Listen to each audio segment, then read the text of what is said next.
is missing, but you can't explain what. Like a part of you got left behind somewhere along the way, and no matter what you do, you can't seem to feel complete. Maybe it shows up in quiet moments when you're lying in bed, staring at the ceiling, wondering why you feel disconnected, even when everything looks fine on the outside. The truth is, most people are walking through life feeling like puzzle pieces that don't quite fit. They've buried their past, rejected parts of themselves, and silenced their emotions just to get through the day. But deep down, there's a voice whispering, there has to be more than this, and that voice is right. Because wholeness isn't something that's out there. It's not something you need to earn, find, or fix. It's already inside you, waiting to be remembered. And tonight, you're going to learn how Buddhism helps bring you back to that inner home.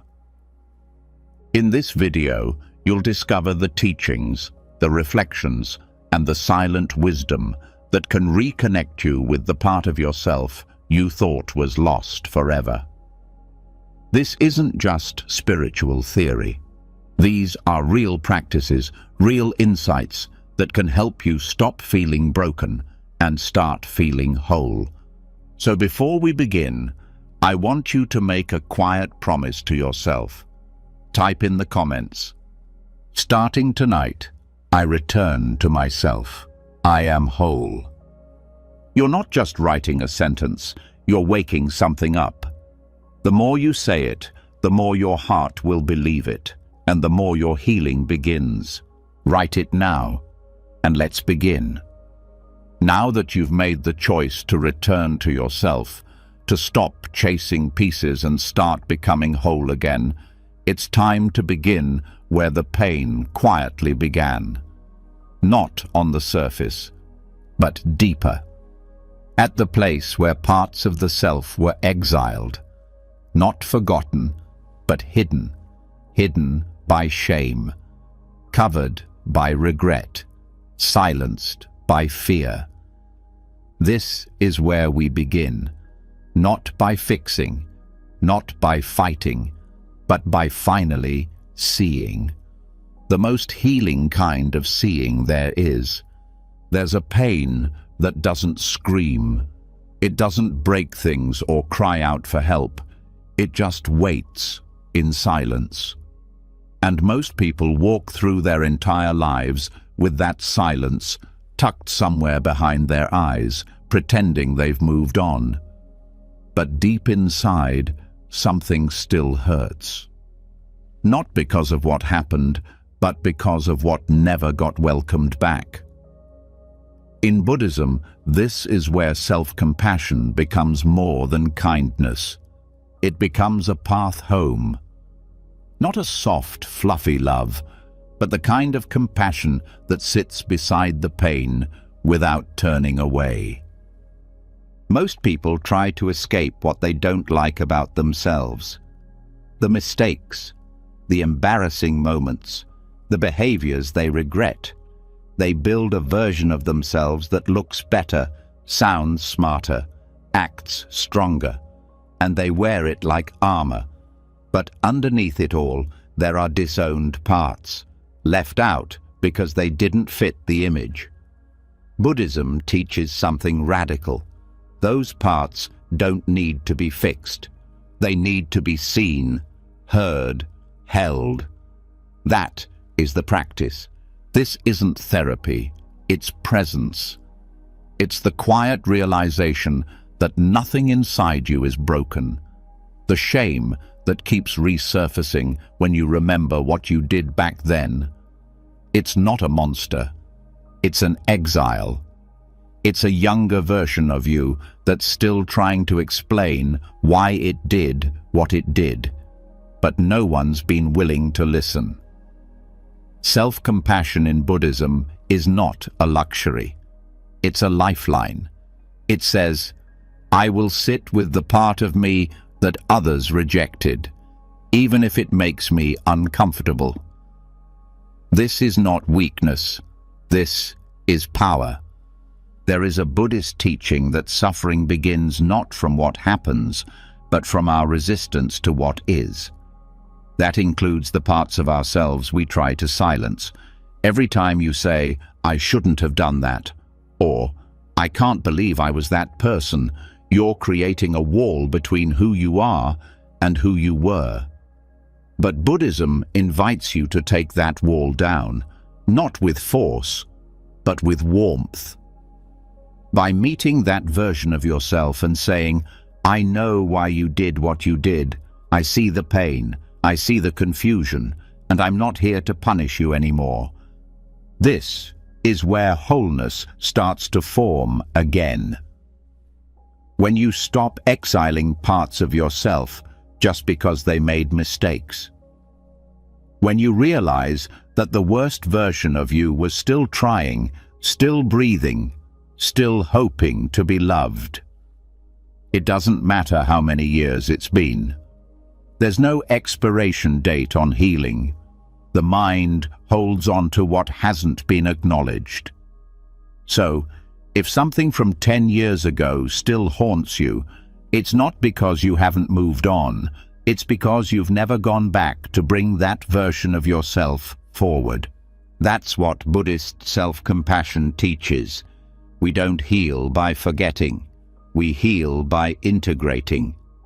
One of the most beautiful practices is sitting in meditation, not to quiet the mind, but to let it speak. To let the memories come, and instead of pushing them away, meeting them with the soft gaze of the heart. Not judging, not analyzing, just seeing. You'll be surprised at what happens when you look at a painful memory with kindness instead of rejection. It changes shape.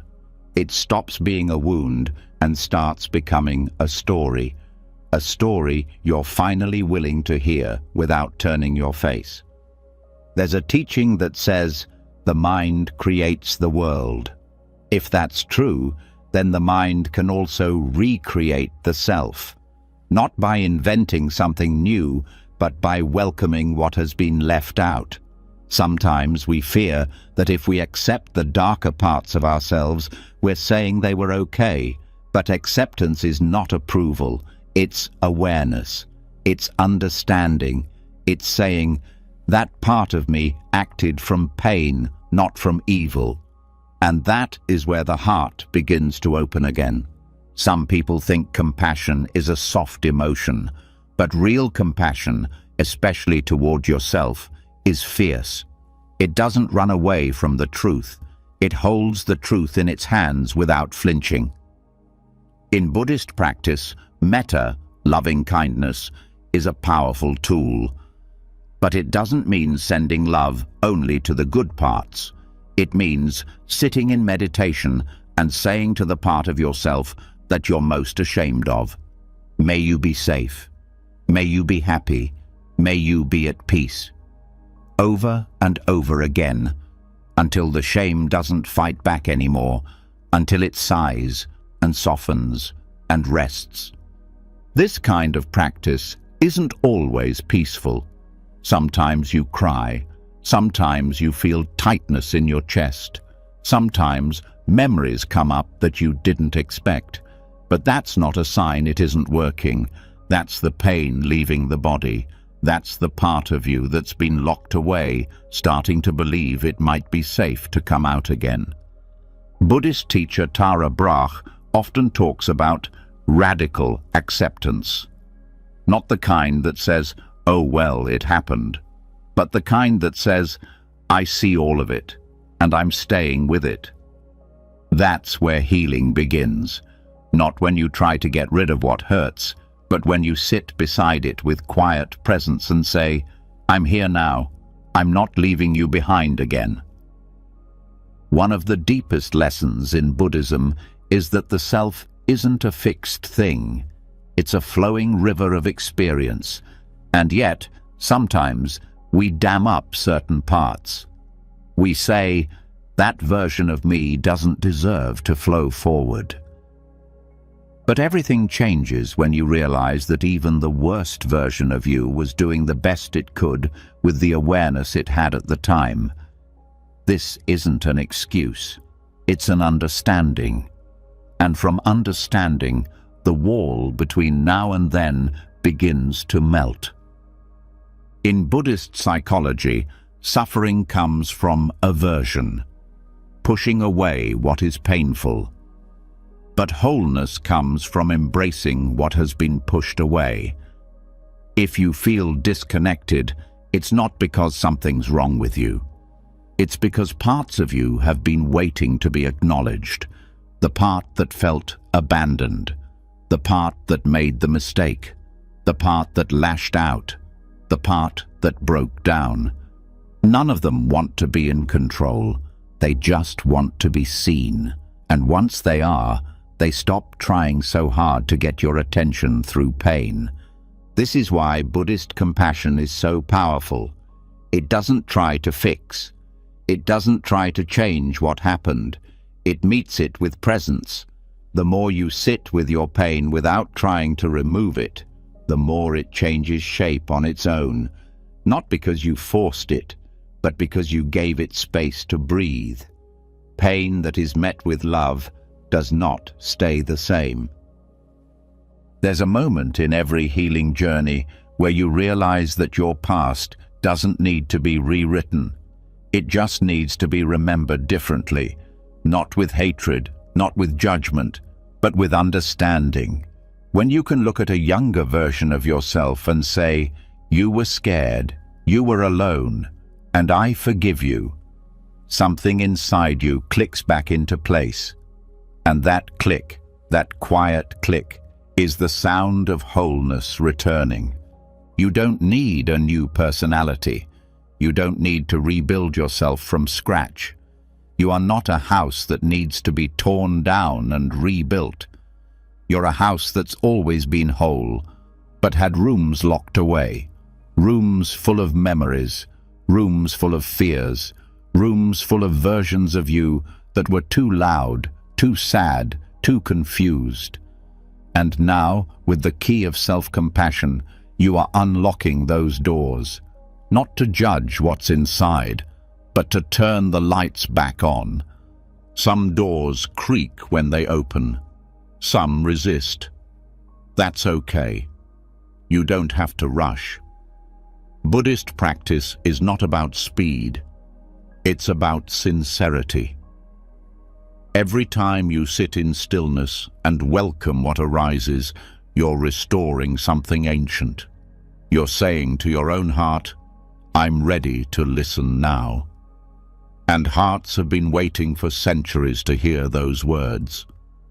What does it mean to feel whole again? It means there's nothing inside you you're trying to run from. It means you can sit in silence without feeling like you're about to be chased by a memory. It means you trust yourself enough to feel everything without falling apart. That kind of trust is rare, but it's possible. It begins not with a grand decision, but with a quiet breath and a choice to stay. Every scar you carry tells a story, but not all stories are meant to end in pain. Some are meant to become lessons, and some, when viewed through the eyes of compassion, become sacred. Not because the pain was beautiful, but because the healing is. When you stop trying to erase your past and start listening to it, you turn wounds into wisdom. The parts of you that still hurt, they're not weak. They're waiting for the day you stop abandoning them, waiting for the day you come back, not with shame, but with warmth. That day can be tonight, right now, in this quiet moment, under this soft light. You can start to say to yourself what no one ever said when you needed it most. You're still worthy, even now, especially now. You don't need to be perfect to be whole. You just need to stop pretending that wholeness means perfection. In Buddhism, Wholeness means nothing left out. And that includes the you who doubted, who failed, who hurt others, who was hurt. They're all part of the story, and the story is still being written. This is not a journey of becoming someone else. It's a return, a remembering, a reunion, not with a better version of yourself, but with the one who's been waiting in silence, ready to be seen, ready to be loved, ready to come home. After returning to the parts of ourselves we had abandoned, after sitting with them and offering the kind of compassion that doesn't ask for change but simply presence, something strange begins to happen, a soft unraveling. The version of ourselves we've been defending, editing, hiding, begins to loosen its grip. The stories start to feel less solid, the emotions start to flow more freely, and then something even more unfamiliar arrives. Space, silence, emptiness. And for most people, that's where the panic sets in. Because when the noise disappears, they think something is missing. But what if that emptiness is not the absence of self, but the beginning of wholeness? There is a teaching in Buddhism so powerful it has frightened minds for centuries and yet quietly healed them in ways nothing else could. It's the teaching of emptiness, not emptiness as despair, not as hollowness or numbness, but as shunyata, the ultimate truth that everything we cling to is without a permanent, fixed identity. And while that may sound terrifying to the mind that wants to be someone, it is pure liberation to the heart that wants to be free. Most people carry their identities like armor. I am this. I am not that. This is what happened to me. This is what I became. But underneath it all, there's a whisper of exhaustion, because holding on is heavy. The more tightly one grips the idea of who they are, the more life feels like a battle. But when one begins to loosen that grip, not by force but by insight, something opens. The belief that one must be a certain way, achieve a certain goal, or overcome a certain flaw begins to dissolve. Not into nothingness, but into a kind of fullness that can't be explained, only felt. That is the paradox of shunyata. When you stop clinging to form, form becomes light. When you stop needing identity to be solid, you become free to move through life like water. There's a subtle trap hidden in the spiritual path, the belief that wholeness comes from building a better self, a more peaceful self, a more mindful self. But this subtle striving is still clinging. It still depends on the illusion that there is a fixed you who must be repaired. Shunyata whispers something much more radical. There is no fixed self to improve. There is only experience arising and passing, feelings coming and going, thoughts appearing and dissolving. And when this is deeply seen, not as philosophy, but as reality, there is a lightness that no success or achievement could ever bring. People are afraid of emptiness because they think it means being nobody. But what's being offered is not erasure, it's spaciousness, the space to be fully alive without the constant pressure to perform, define, and control. In the light of shunyata, emotions are allowed to flow through like wind through a tree. They no longer become who you are. Anger comes, stays, and leaves. Sadness rises, teaches, and fades. Joy visits, glows, and moves on. There's no clinging to them, and so there's no suffering in their departure. This emptiness is not cold. It's the opposite. It's warm because it has no need to judge. Without a fixed identity to defend, the heart becomes like a sky that welcomes every kind of weather. There's nothing to protect, so everything can be seen. It's not the death of self, it's the death of false certainty. The certainty that you must always be happy, that you must always know, that you must always be right. In emptiness, there's no one left to be embarrassed, because there's no performance left to uphold. Some misunderstand shunyata and think it means detachment from life. But in reality, it is the deepest intimacy with life. Without clinging, you can finally touch things fully. You can listen without needing to reply. You can love without needing to possess. You can cry without needing to explain. Because there is no self to protect. Just awareness, awake and free, moving through each moment like a gentle wind through tall grass. This realization doesn't come from thinking about it. It comes from sitting with silence long enough to see what arises when the mind is not constantly being fed. And what arises, at first, may be discomfort, because the mind will scream for something to hold on to, a label, a plan, a memory, a goal. But if you can sit through that screaming, if you can just breathe and watch, you begin to see what's behind the noise. And what's behind it is not more content, it's clarity. Spacious, open, kind clarity. It takes courage to not immediately fill the space, to not reach for the next distraction. But in that space, healing happens, because the mind is no longer trying to fix anything. It's not trying to be anything. It's just here. And being here, fully and quietly, is where the illusion of separation ends. Not just separation from others, but separation from life itself. When there's no longer a rigid self standing apart, life flows into you, and you flow into it. And that flow feels like wholeness. Shunyata does not erase the world. It reveals its texture.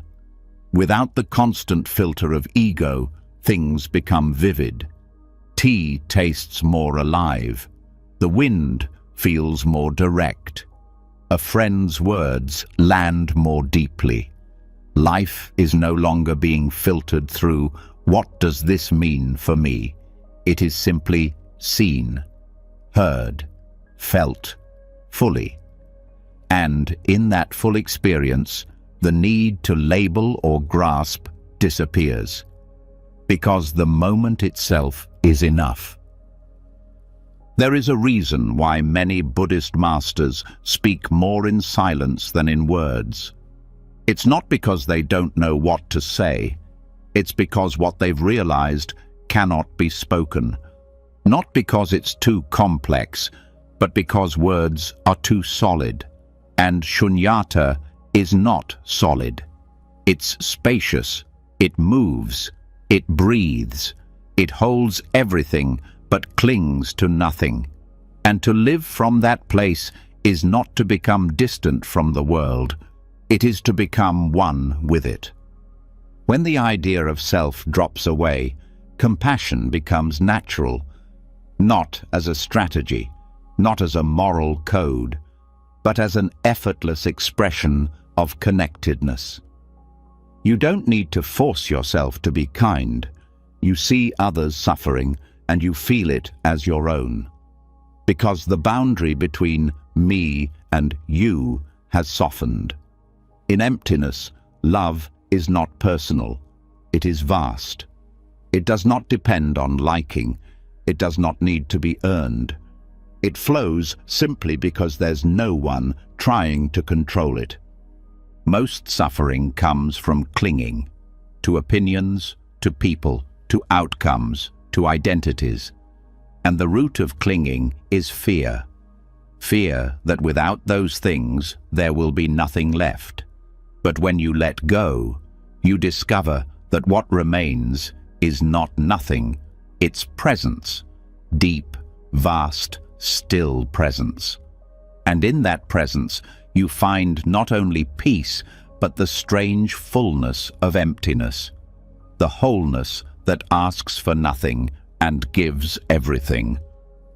Letting go doesn't mean you lose your humanity. You still feel, you still care, but you stop building prisons out of what you feel. You stop needing everything to last forever.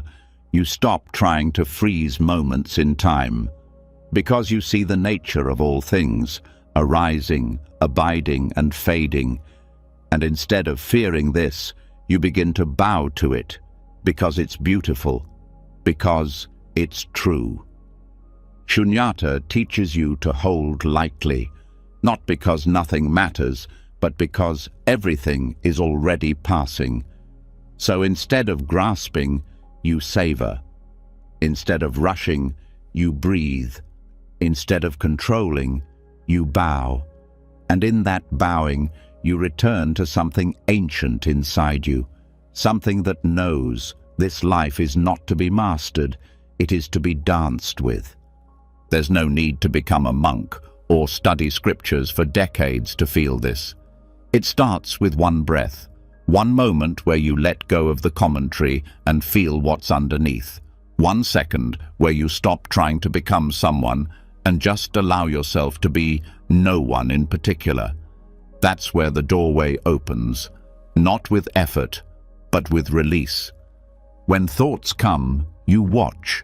When they go, you don't follow. When emotions rise, you feel. When they fall, you don't panic. This gentle watching is the path. And as you walk it, you begin to realize you were never broken. You were just buried under layers of noise. Now, the layers are lifting, and underneath, there is nothing missing. People often ask, "Who am I?" and search for an answer that feels solid.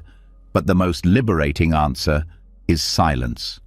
Not because the question doesn't matter, but because the asking dissolves when it's met with space. In that space, there's no need to be someone specific. There's only the joy of being, the raw aliveness of existing without explanation. Shunyata does not mean nothingness. It means freedom from false solidity. It means life without the heavy backpack of me, mine, I must.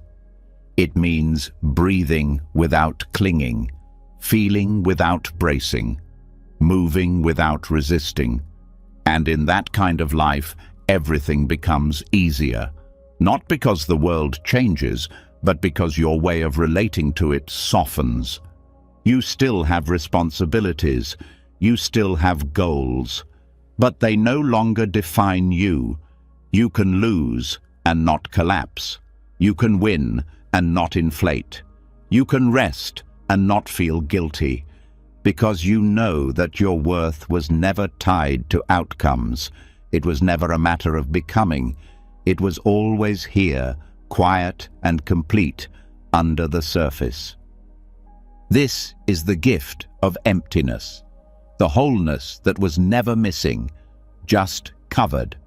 Covered by ideas, covered by effort, covered by fear, and now uncovered by silence, uncovered by release, uncovered by the simple act of no longer needing to grasp. So, if you find yourself feeling empty, do not rush to fill the space. Sit, wait, listen. You may be closer to wholeness than you've ever been, not because of what's there, but because of what you've finally let go. When the grip on identity loosens and the space of emptiness begins to expand, something unexpected starts to shift. Not just in the thoughts or emotions, but in the body itself. Breathing changes. Shoulders soften. a knot once held in the belly begins to melt. It becomes clear that the mind wasn't the only one clinging. The body was holding on too. Tension, fatigue, restlessness, these aren't random. They're echoes of thoughts left unprocessed, emotions left unspoken. And this is where the next layer of wholeness unfolds, not through further silence, but through reunion. Because the journey back to yourself can never be complete until you stop treating the body and mind as two separate things. There's a strange belief that has been passed down through culture and habit that the body is just a container, a shell, a thing to carry the real essence, the mind. But this belief quietly damages people. It teaches them to ignore pain, to override exhaustion, to punish the body when it doesn't perform, and to mistrust its signals. Over time, people begin living like floating heads, cut off from the chest, the belly, the skin, the breath.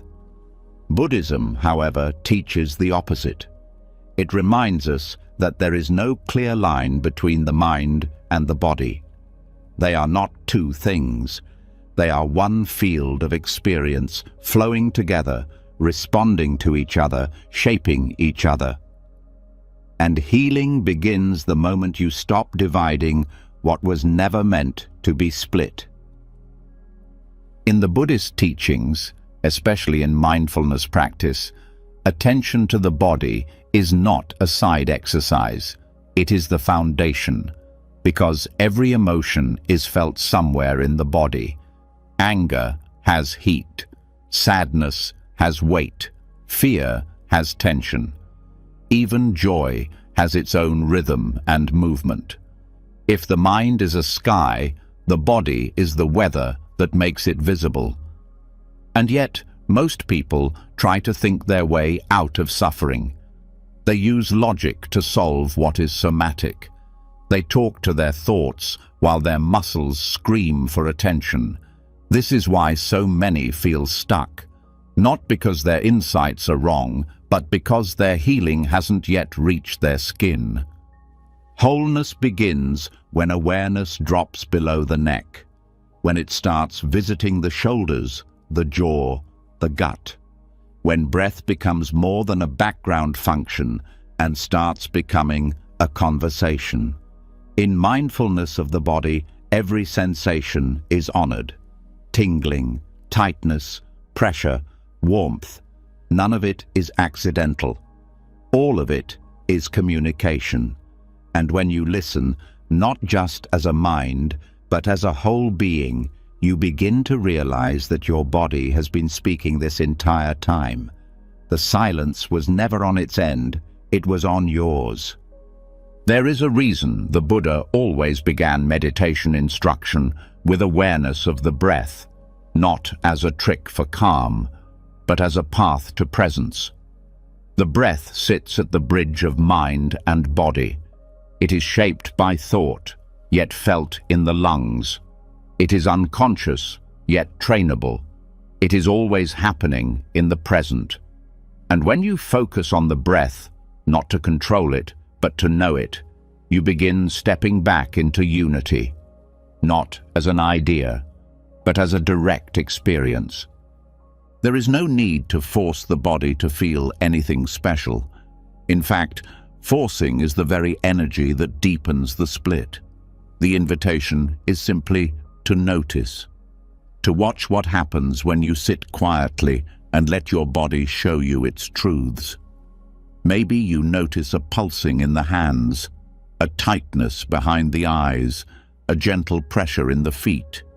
You don't analyze, you don't label, you simply greet it all as part of you. Not a problem, not a puzzle, just presence. In Buddhist psychology, the idea of embodied awareness is essential, because awareness that lives only in the intellect becomes detached, fragile, reactive. It flattens experience into concepts. But awareness that drops into the body becomes stable, warm, grounded. It no longer rushes to conclusions. It starts to feel the moment instead of judging it. That is where wisdom begins, not in having the right answers, but in being so fully present with what is, that the questions dissolve on their own. Trauma, too, reveals the importance of embodiment. When something painful happens and the mind cannot process it, the body stores it. This is why people often feel anxiety in the stomach, or grief in the chest, or fear in the spine. These are not metaphors, they are biological truths, and no amount of mental clarity will erase them. They must be felt, witnessed, held, not once, but again and again, with patience and care. Buddhism does not bypass pain, it sits with it, breath by breath, until the tension slowly unwinds. There is a deep power in learning to inhabit the body without trying to fix it, to simply be with your own muscles, your own weight, your own pulse, and to say, this too is me. Not the polished version, not the spiritualized version, but the raw, tired, aching, buzzing aliveness that moves under the skin. This kind of acceptance breaks the spell of separation. It restores what the world taught you to disconnect from. Even movement becomes a form of meditation when the mind and body reunite. Walking slowly, feeling the contact of feet on earth, lifting, moving, placing. Each step becomes a moment of union, not a means to get somewhere, but a way to return to this breath, this body, this step. The practice of walking meditation is not about slowness, it's about intimacy. And intimacy cannot happen when you're divided.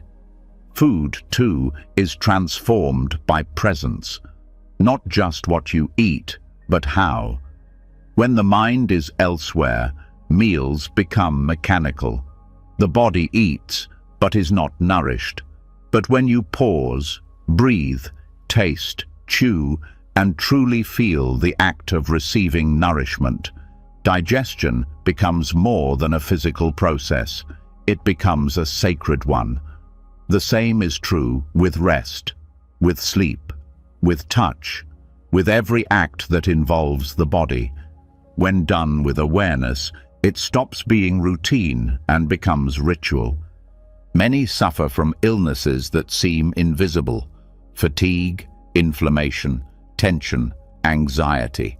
But behind these symptoms is often the same root: disconnection, a body left unheard, a mind left ungrounded.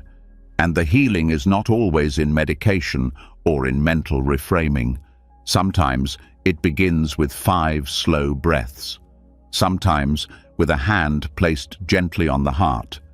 Sometimes with the simple words, "I'm listening now." The body is not a burden. It is a gate, a doorway into the deepest forms of presence. When you stop treating it like a problem and start treating it like a partner, everything shifts. Pain becomes softer, pleasure becomes deeper, movement becomes grace, stillness becomes medicine, because now you're not living as a split being, you're living as one. Even posture matters, not as performance, but as message. The way you sit, stand, walk, each sends a signal to the mind. Upright without rigidity, relaxed without collapse. This is the middle way, not just in thought, but in structure. The body becomes a living expression of balance, of dignity, of openness. And the mind, seeing this, begins to reflect the same. Buddhist teachings speak of the body as a temple. But this doesn't mean it must be flawless or pristine. It means it is sacred because it is transient, because it will change, because it will age, because it will one day return to the earth. And so, each breath becomes a bow, each sensation an offering, each moment of awareness a return to the altar of now. One of the most healing practices in this path is the body scan meditation, not for relaxation, though that may happen, but for reconnection, bringing attention area by area to every part of the body, from the toes to the crown, with no goal but presence, no judgment, no fixing, just meeting each area like an old friend. Some parts may feel tense, others dull, others alive. All are welcome. All are part of the reunion. Gratitude arises not from forced affirmation, but from contact. When you truly feel the lungs working, the hands holding, the legs carrying, the heart beating, you begin to see just how much life is happening without your control. And in that realization, gratitude flows, not as obligation, but as awe. The body, despite all it has endured, is still showing up, still breathing, still listening for your return. Sleep deepens when the body is trusted. Pain eases when it is not judged. Anxiety fades when breath becomes home. These are not spiritual theories, they are lived truths, and they begin not with massive effort, but with simple noticing. The rise and fall of the belly, the air touching the skin, the sound of the breath moving through the nose. These are doors, always open, always waiting.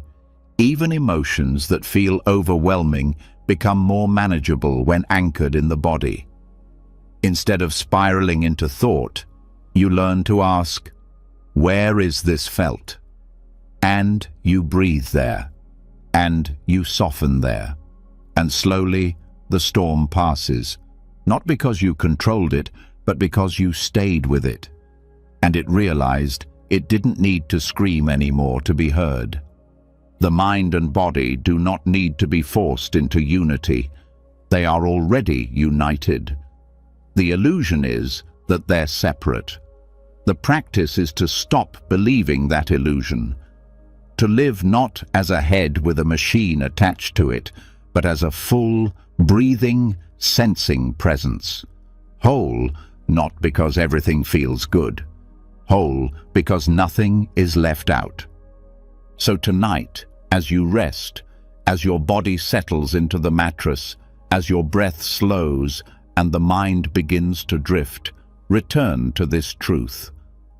There is no distance between your thoughts and your spine, your heart and your hands, your awareness and your cells. All of it is one field, one presence, one self, not divided. As the body softens and the mind begins to rest within it, a strange kind of clarity begins to unfold.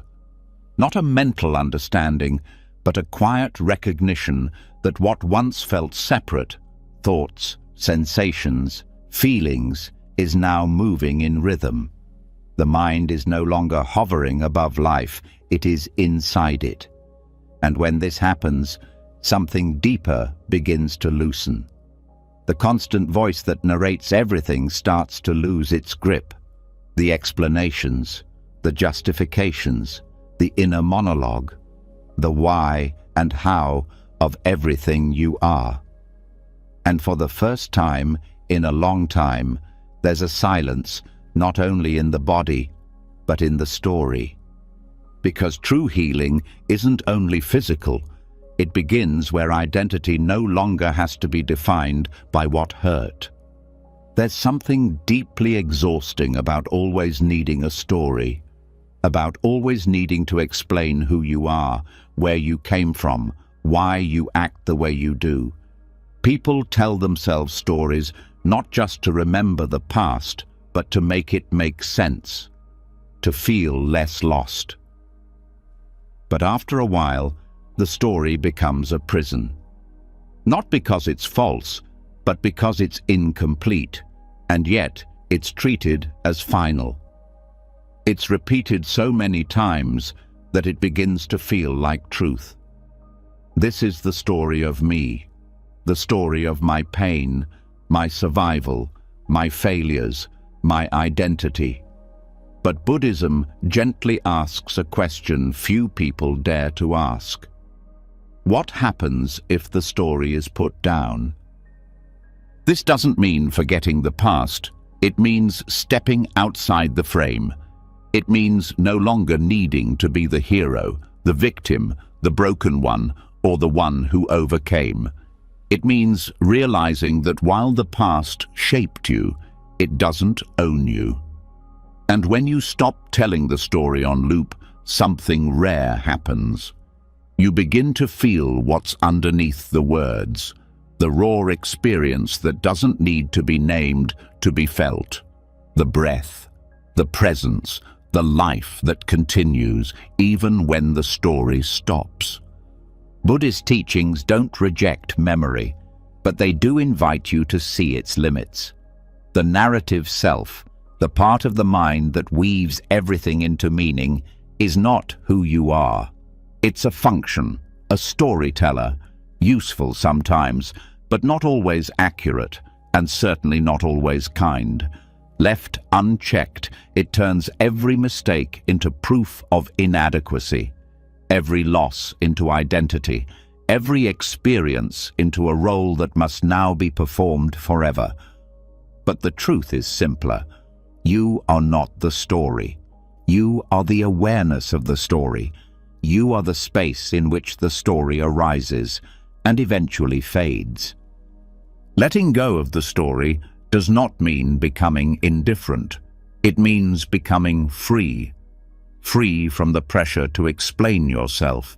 Free from the compulsion to justify why you're still hurting. Free from the need to be seen in a certain way. Most people aren't suffering from what happened. They're suffering from what they've told themselves it meant. The mind is trying to protect itself by giving pain a purpose. But sometimes pain just is. It doesn't need to be wrapped in a title. It doesn't need to be a label that follows you. This is not a denial of history. It's a return to the present. When you sit with the breath, when you feel the body rise and fall without a story attached, you realize how little is actually wrong in this moment. The past is not here. The identity is not needed. You are breathing, you are sitting, you are aware. That's enough. That's everything. And from this place, you begin to see that peace was never about fixing the past. It was about no longer dragging it through every moment like a shadow.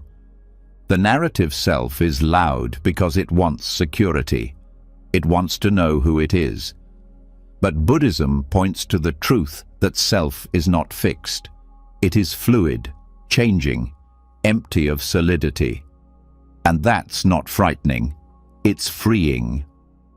Because if the self is not solid, then you don't have to keep defending it. You don't have to prove yourself. You don't have to hold on to pain just because it's part of the plot. You can simply live, without narration, without summary, just breath, step, sound, silence. This doesn't mean there is no learning from the past. It means the learning becomes quiet. It becomes embodied. You carry the lesson without needing the label. The story may return, but now you see it for what it is, just words, just thoughts, passing like clouds, and you, the awareness beneath them, remain untouched, unshaken. When you meet someone who no longer needs a story, there is a lightness to them. They don't try to impress. They don't try to justify. They don't interrupt their presence with explanations. They are simply there, fully.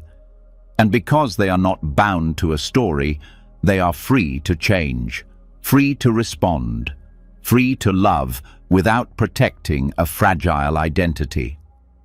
The story says, "This is who I am." Buddhism replies, "Is that so?" It's not confrontation, it's curiosity, a gentle invitation to look again, to ask, what happens when I stop repeating this? And in that gap, something timeless opens, a peace that isn't earned, a stillness that doesn't depend on resolution. It's the space that's always been underneath the plotline, waiting for you to return. You may feel grief when the story starts to dissolve. That's normal. The identity you've held on to has been your protection. It's been the way you made sense of chaos. Letting it go can feel like loss. But what you're losing is not yourself. It's the cage. And what remains is so much bigger, more open, more alive. You begin to notice how much of your energy was spent rehearsing, editing, retelling. Now that energy returns, not to a role, but to life. This isn't about having no history, it's about not being reduced to it. Not every chapter defines the whole book. Not every pain becomes a lifelong scar. Some things just happen, and then they end. And when you stop picking them back up, you give yourself space to feel something new, something unedited, something real. Meditation helps here, not because it gives you insight, but because it gives you distance. You begin to hear the story playing, and instead of following it, you watch. You say, "Ah, there's the voice again," and you return to the breath, again and again, until the voice grows quiet, not silenced by force, but by lack of attention. It's okay to still feel emotions tied to the story, but now you can feel them without being them. You can cry without becoming the one who suffers. You can feel joy without needing to turn it into a victory. Emotions pass through like rain on the roof, felt fully, gone naturally. This is the healing that comes when story loses its grip, not through amnesia, but through presence. Letting go of the story also softens relationships. You stop expecting others to play the roles you've assigned. You stop defending your part. You start seeing people as they are now, not as they were in your script. Conflict fades, compassion grows, because you're no longer trapped in a play that everyone else is tired of acting in. Sometimes the most radical act of self-love is to stop telling the story, to sit quietly, to breathe, to feel the body, and to say, "This is enough." Not because you've solved the past, but because you're no longer forcing it to be the present. The story may visit again. That's okay. You greet it like an old friend, but you don't invite it to move in. You say, "I see you, and I'm still here." That stillness, that quiet awareness, is who you really are, not the character, not the narrative, but the space that holds it all. And now, from this space, without pressure, without past, without performance, the path unfolds again, soft, steady, free. When the need for a story dissolves and identity no longer rests on old wounds or the approval of others, a deeper kind of silence enters. Not the silence of absence, but the silence of arrival. There's no longer a need to be someone or to be seen a certain way. And in that space, something ancient stirs beneath the noise, a stillness that doesn't come and go. a presence that remains untouched by the past, unbothered by the future.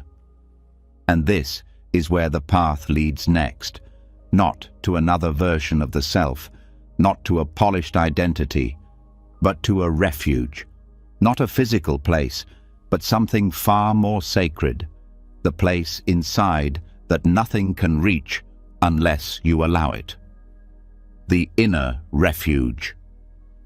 In Buddhism, refuge is not about escape. It is not about leaving behind the world, pretending things don't hurt, or shielding yourself from life. It is the opposite. Taking refuge in the Dharma means turning inward, not to avoid the storm, but to find the place in you that can remain unmoved by it, not frozen, not numb, but clear, grounded, steady, because loss will come, betrayal will come, confusion will visit again and again, but none of it has the power to exile you from your own heart, unless you give it permission. This refuge is not built overnight. It's discovered slowly, through practice, through stillness, through the moments when everything outside you falls apart, and you have no choice but to go within. The outer world can take many things: reputation, relationships, health, even safety, but it cannot take your capacity to meet this moment. That capacity is yours. And when you remember that, you stop feeling like life is happening to you. You begin to sense that something inside you can hold all of it. The Dharma isn't a theory. It's not a set of beliefs or rules. It's a mirror that reflects your own freedom back to you. It shows you that suffering is not punishment. It is a signal, a call to return. Every moment of pain becomes an invitation to step into the refuge, not to collapse, but to realign, not to escape life, but to meet it from a different center, a center that doesn't move. Many people search for safety in others, in relationships, roles, achievements, but safety built on unstable ground will always create fear. If your peace depends on how others treat you or how well things go, it will never be steady. The refuge is what remains when all outer scaffolding falls. It is the stillness under heartbreak, the awareness beneath failure, the breath that continues even when everything else breaks apart. There are times when the heart is shattered by grief or rejection, and the mind starts to spin, looking for someone to blame, something to fix, somewhere to run. But the refuge is not found by running. It is found by sitting, by breathing, by letting the fire burn without trying to put it out. When you stop trying to control the storm, you realize the storm is not who you are. You are the awareness watching it pass. In Buddhist practice, the three refuges are Buddha, Dharma, and Sangha. But these are not external icons. The Buddha is the awakened nature within you. The Dharma is the truth that is always unfolding inside and around you. The Sangha is not just a group of people. It is the field of presence that arises when you connect to life with sincerity. Taking refuge means saying, I no longer put my faith in chaos. I trust this path. I trust what is deeper than thought. This trust is not blind. It grows each time you survive what you thought you couldn't. Each time you lose something and still find breath. Each time you are betrayed and still choose not to close your heart completely. These moments are sacred, not because they feel good, but because they prove that you are not as fragile as your mind believed. The refuge becomes stronger every time you meet pain without turning it into an identity. The beauty of the inner refuge is that no one can give it to you, and no one can take it away. It doesn't depend on language, on culture, on belief. It's there in the silence of your breath, in the stillness of your spine, in the space behind your eyes when you close them and let yourself simply be. It's not something you create, it's something you uncover. You might doubt it at first, especially if life has taught you that safety is always conditional. You may search for proof that it exists, but the proof is always the same. When you stop trying to be somewhere else and you breathe deeply into the moment you're in, you feel it. Not always dramatically. Sometimes it's subtle, a softening in the belly, a lessening of mental noise, a flicker of peace. That's it. That's the door.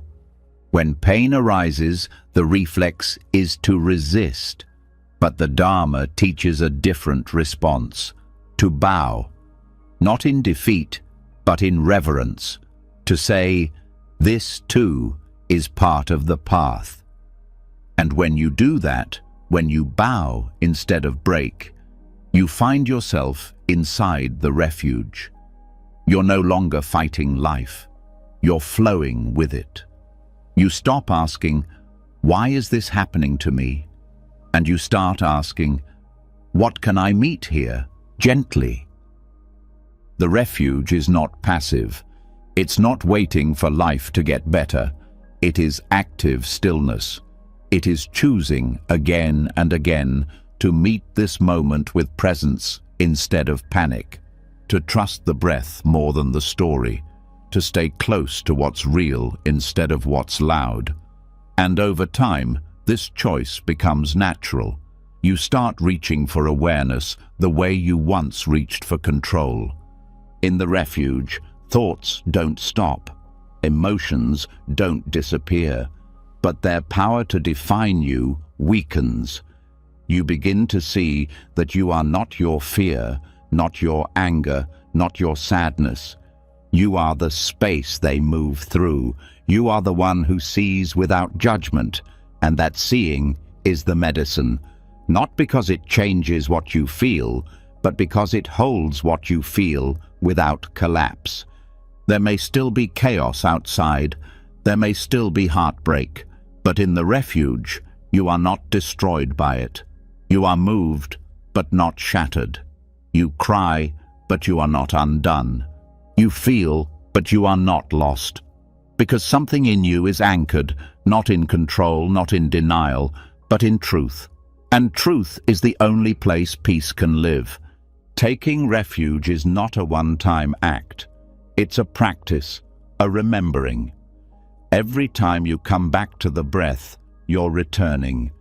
Every time you pause before reacting, you're deepening it. Every time you let go of needing answers and choose to be present instead, you are stepping back inside. It becomes less of a sanctuary you run to and more of a home you never left. And perhaps the most beautiful part is this. Once you find the refuge in yourself, you begin to become a refuge for others. Not by giving advice, not by solving their problems, but by your presence. People feel safe around someone who doesn't need to fix them, who can sit in silence and offer space without fear. That's the gift of walking this path. Your healing becomes the doorway through which others feel seen. The world is loud. It will always try to pull you out of yourself. It will tempt you with roles, arguments, identities, distractions.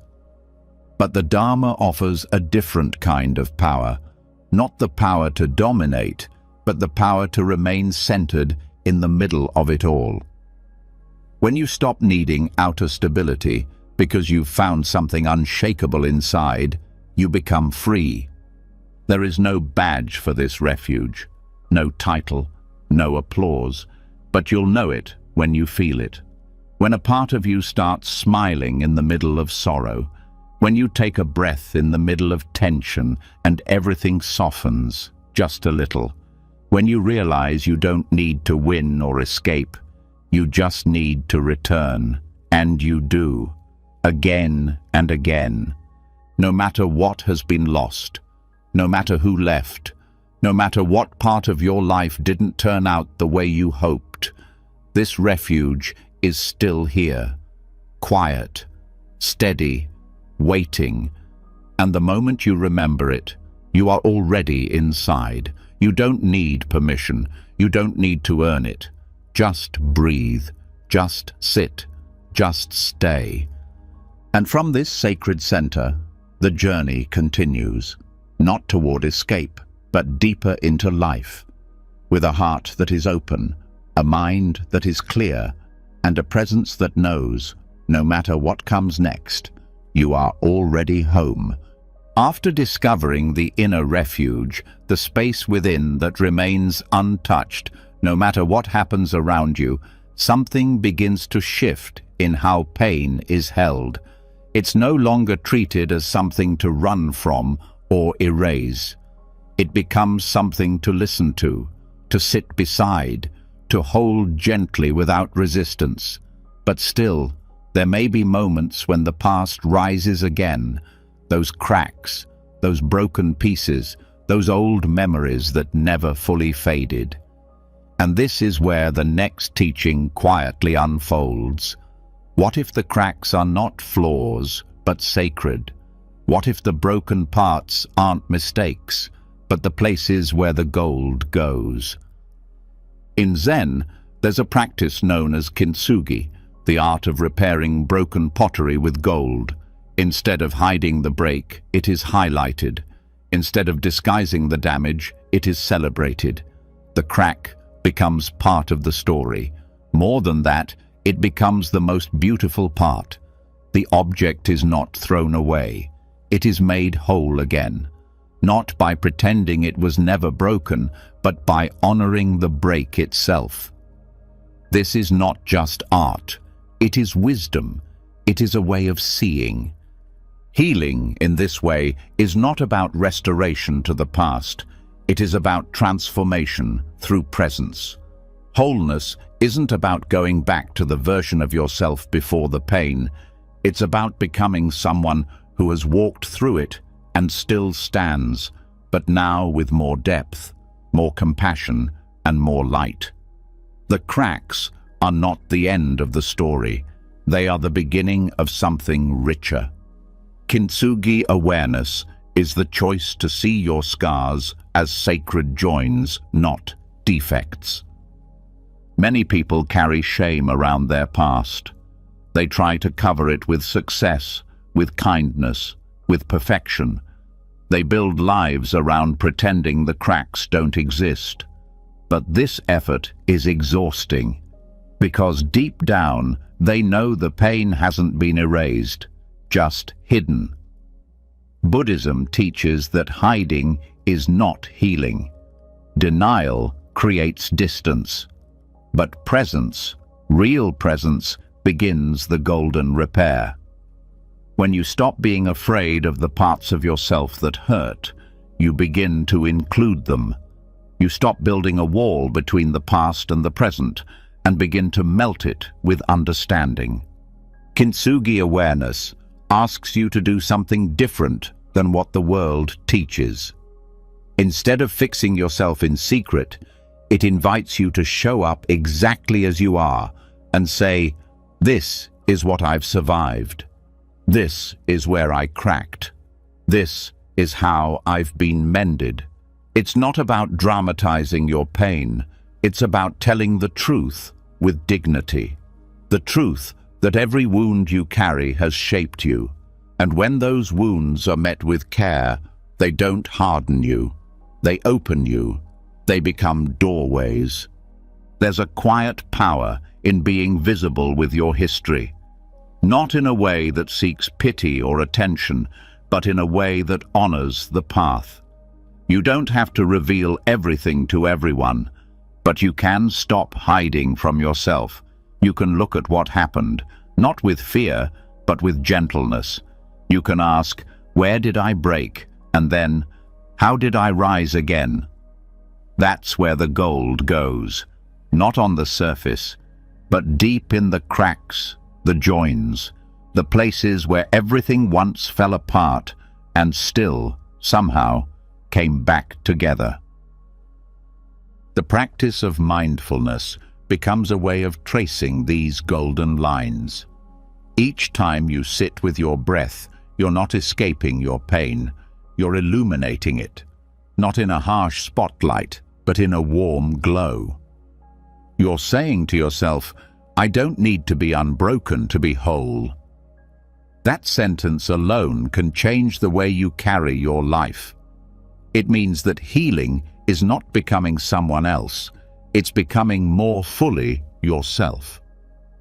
Wholeness, in this view, is not a smooth surface. It is textured, it has depth, it has stories woven into every part. You don't need to remove the history, you just need to meet it with new eyes. Eyes that don't flinch, eyes that understand that scars are not shameful, they are evidence of transformation. And when you truly see your own scars this way, you begin to see the scars of others differently too. You stop judging, you stop comparing. You begin to respect the quiet battles people carry. Compassion flows more easily from this kind of awareness. Because you've walked through your own pain with tenderness, you don't rush others through theirs. You stop demanding they get over it. You stop trying to fix. You simply sit with them, as you've learned to sit with yourself. This is the beauty of Kintsugi awareness. It changes not just how you heal, but how you love. You no longer need people to be perfect. You simply need them to be real. In Zen, it is said that nothing is ever truly lost, only transformed. Even suffering can become part of wisdom. Even heartbreak can lead to awakening, but only if it is met fully, not with resistance, but with reverence. The cracks are not problems, they are maps. They lead you back to the places that need the most care. When you practice loving-kindness meditation, you might begin with yourself. You say, "May I be well." And it can feel strange, because part of you believes you must earn that blessing, that you must fix yourself first. But when you practice from the perspective of Kintsugi, you begin to include the broken parts in the blessing. You say, "May all of me be well, even the parts I've tried to hide, especially those." And something begins to shift. The heart doesn't need to be convinced anymore, it just softens. The metaphor of gold is important here, not because gold is expensive, but because it shines. The parts of you that cracked, the times you broke, those are the places where light can enter. They are more open than the rest. And if you stay close to them, with presence and breath and compassion, they start to glow. Not with perfection, but with truth. When people hear the word healing, they often think of getting back to who they used to be. But the old self is not the goal.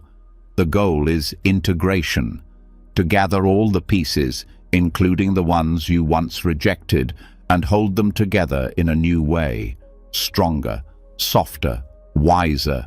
The new shape of you doesn't have to look like the old one.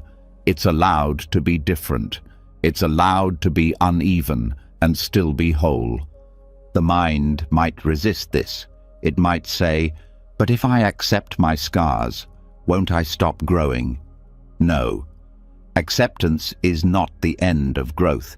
It is the beginning of honest growth. When you no longer waste energy on hiding or pretending, you have more space for real movement.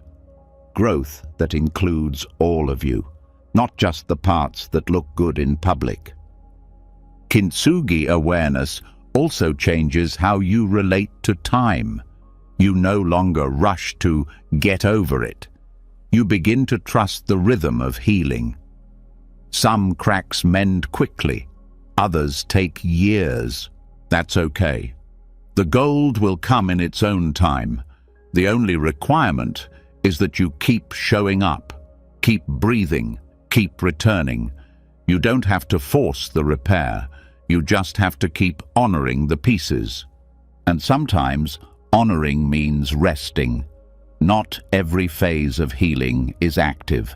Some of it is stillness. Some of it is doing less, saying no, sitting quietly with your hands in your lap and letting your nervous system breathe. In those moments, you are still mending, still laying down gold, even if no one sees it. There is beauty in quiet resilience, in the parts of you that kept going without applause, in the strength that never made it into your biography. That too is gold, not flashy, not loud, but real. And when you start to see your life through this lens, you begin to walk differently. You carry yourself with the dignity of someone who knows their scars are sacred. The world will still try to sell you perfection. It will still reward appearances, but your practice becomes deeper than that. You learn to see beneath the surface. You learn to bow to what is raw, and in that bowing you become unshakable, not because you're invincible, but because you are no longer afraid of falling apart. Every piece of your story belongs, not as proof of failure, but as proof of return. You are not the same person who broke. You are the one who held the pieces, who softened, who kept breathing through the ache, who chose presence over performance. And that choice, again and again, is what lays the gold. So tonight, as you feel the weight of your body supported by the bed, as the breath rises and falls in its quiet rhythm, let yourself feel the joins, not the pain, but the proof. You are still here. You are still whole, not because nothing broke, but because you returned, and you're still returning. Each breath, another thread in the golden seam. And from this place of honoring, of silent dignity, of beautiful imperfection, the path opens again, one step further, one layer deeper, one breath closer to wholeness that includes everything and hides nothing. After honoring the beauty in every crack, after learning that even your scars can shine without needing to be hidden, something subtle begins to settle. Not as a conclusion, but as a soft pause. All the fixing, all the processing, all the inner work that seemed necessary begins to feel quieter. Not because the healing is over, but because it no longer needs to be pushed. There's a shift from doing to being, a shift from mending to resting in what already is. And this is the next door on the path. What if the final step toward wholeness isn't another effort, but the complete release of effort itself? In Buddhist thought, and deeply echoed in Taoist teachings, there's a concept called wu-wei, non-doing, not laziness, not apathy, not checking out. It's the art of returning to what is natural, spontaneous, and unforced. It is the stillness beneath striving, the clarity beneath control. It is not about giving up, it's about giving in to the deeper intelligence already moving through you when the mind stops trying to steer everything. Most people spend their lives in constant effort. Effort to be better, effort to heal, effort to prove their worth. They wake up with to-do lists in their heads, not just for the outside world, but for their own hearts. They think, if I just fix this part of me, if I just master that habit, if I just read one more book, then I'll feel whole. But Buddhism invites a radical question. What if wholeness doesn't come from doing more, but from doing nothing at all? Doing nothing, in this context, doesn't mean abandoning responsibility. It means releasing the subtle tension of always needing to become. It means resting in the awareness that you are already what you're trying to reach, that the peace you're chasing is underneath the chase, that the silence you long for is buried beneath the voice that keeps talking. When you let go of fixing, what you find is not failure, it's return. There is something profoundly healing about letting go of the need to improve yourself, because underneath that need is often a belief that you're not enough yet, that who you are right now is somehow unacceptable. And that belief keeps the inner wheel spinning. But when you pause, not just physically, but mentally, and stop reaching for the next solution, you begin to taste a stillness that doesn't ask you to be anyone else. This stillness is not sterile, it's alive, it's full of space. It allows you to be here, now, without condition. And that is the essence of Wu Wei, acting in harmony with the present moment, without forcing, without manipulating, without resisting. In this way, doing nothing is not passive, it's deeply receptive. You become more available to life, not less. You stop fighting against it, and you begin to feel it moving through you, guiding you in a rhythm far wiser than mental control. In meditation, this is where the real shift begins. At first, many sit with effort, trying to concentrate, trying to calm down, trying to become something spiritual. But over time, the trying wears itself out. The breath is simply watched. The thoughts are simply allowed. The moment is simply met. And that's when the deep drop happens, not into blankness, but into presence, into awareness that does not need to grip, that watches everything arise and pass without getting tangled. This is not about giving up goals or ambition. It's about releasing the part of you that thinks you must grind your way into peace. It's about unlearning the belief that suffering must be earned before you're allowed to rest. Non-doing is a return to the original ground, the place where the breath flows on its own, where healing happens in the silence between thoughts, where nothing is missing because nothing is being chased. Most people are uncomfortable with stillness because it confronts them with themselves. The quiet reveals what effort was covering: restlessness, guilt, unresolved grief. But the miracle is this: when those things are met with no agenda, just awareness, they begin to unravel on their own. You don't have to process them into pieces. You don't have to name or fix them.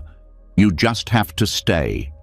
And in that staying, you return. Nature lives by this principle.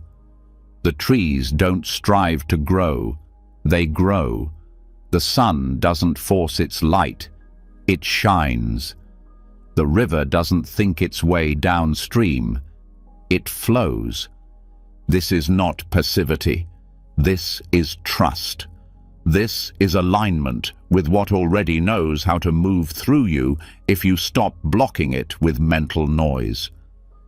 Even in relationships, this way of being changes everything. When you stop managing people's perceptions, when you stop trying to control outcomes, when you sit in presence without needing to persuade or defend, you become magnetic. Not because you've performed something impressive, but because you are still. And that stillness makes others feel safe. It allows the space for something real to enter. Nondoing is also how intuition speaks, not through effort, but through silence, not through planning, but through presence. The next step, the right word, the needed pause, it rises when there's space for it. You don't need to figure everything out. You just need to be quiet enough to hear what already knows. This kind of rest is not exhaustion. It is restoration. You rest not because you're too tired to try, but because you finally realize there's nothing left to push. That the pushing was what kept you from arriving. And when you drop the push, your shoulders drop, your breath deepens, your thoughts slow, and in that space, life feels close again. The practice is simple. You sit, you breathe, and you let everything be as it is. Not because it's perfect, but because it is. You don't run from the discomfort. You don't cling to the comfort. You don't chase enlightenment. You sit in the middle of everything and allow. And this allowing becomes the doorway to wholeness, not because it gives you something new, but because it reveals what was always here beneath the striving. This is what the ancient masters meant when they spoke of the way. Not a path to walk, but a presence to return to. You don't have to become worthy of it. You just have to stop running from it. The way isn't far. It's as close as the next breath you're willing to feel fully, without changing anything. And in that breath, doing stops. Being begins. From this space, even action changes. You still move, still speak, still choose, but the movement is different. It flows from alignment, not anxiety. It arises naturally, without friction. It feels like being carried, not pushed. And even when life gets messy again, as it will, the stillness remains underneath. Because now you know how to return, not by effort, but by stopping effort. In the modern world, where value is often measured by productivity and performance, this teaching is revolutionary. It says you don't have to earn your place. You don't have to prove your worth. You don't have to constantly achieve to be whole. You are already enough, already here, already awake beneath the mind's noise. You just have to stop long enough to remember. And yes, the mind will resist. It will say, "You're wasting time." It will panic without a task. But let it. Watch it like you'd watch a child fussing before sleep. Let it exhaust itself. And in the silence that follows, feel what's been waiting underneath. The vast, quiet, living presence that asks for nothing but your willingness to stay. The truth is, the deepest healing often happens when you stop trying to heal, when you stop analyzing your wounds, when you stop turning your pain into a project, when you stop needing to be different from how you are. That is when the nervous system relaxes. That is when the heart opens. That is when the mind returns to its original clarity. Doing nothing doesn't mean withdrawing from life. It means meeting life without resistance, without agenda, without pushing. And from that meeting, real action arises. Not rushed, not forced, but rooted. The kind of action that feels natural, like breathing. The kind that doesn't deplete you because it's not coming from the mind's panic, but from the heart's knowing. So, tonight, if you feel tired, not just physically, but spiritually, let this be the permission you didn't know you needed. You can stop now. You can rest. You can let go of fixing. of striving, of trying to become. You are not late, you are not broken, you are here, and that's enough. Let the breath breathe itself. Let the thoughts rise and pass. Let the silence wrap around you like a blanket. You don't need to reach for peace. Just stop reaching. And there it is.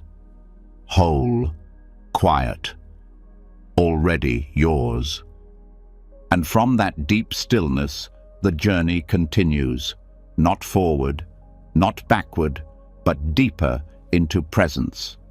After resting in the stillness that asked for nothing, after releasing the endless effort to fix or strive or perform, something soft begins to stir within.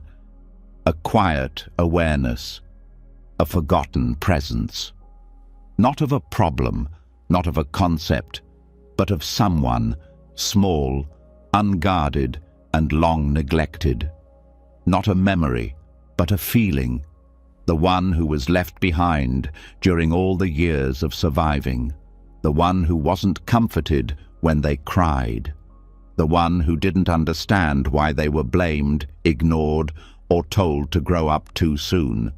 The one who quietly learned to disappear just to keep going. This part of you is not gone. It is still here, and it has waited silently for the day you would notice it again. That day is now. In Buddhism, healing is not about erasing the past. It is about bringing presence to what was never met with love. The practice of metta, or loving kindness, is not only for others. It is for the child inside, the one who internalized fear, shame, confusion, or loneliness, and had nowhere to place it. This is where befriending the inner orphan begins, not as a mental exercise, but as an act of radical compassion. It is not about remembering childhood details. It is about meeting the emotional imprint that still lives in your breath, in your nervous system, in your most reactive moments. The inner orphan is not a mistake. It is a younger version of you, frozen in time, still waiting for safety, for warmth, for someone to say, "I'm here now, you're not alone anymore."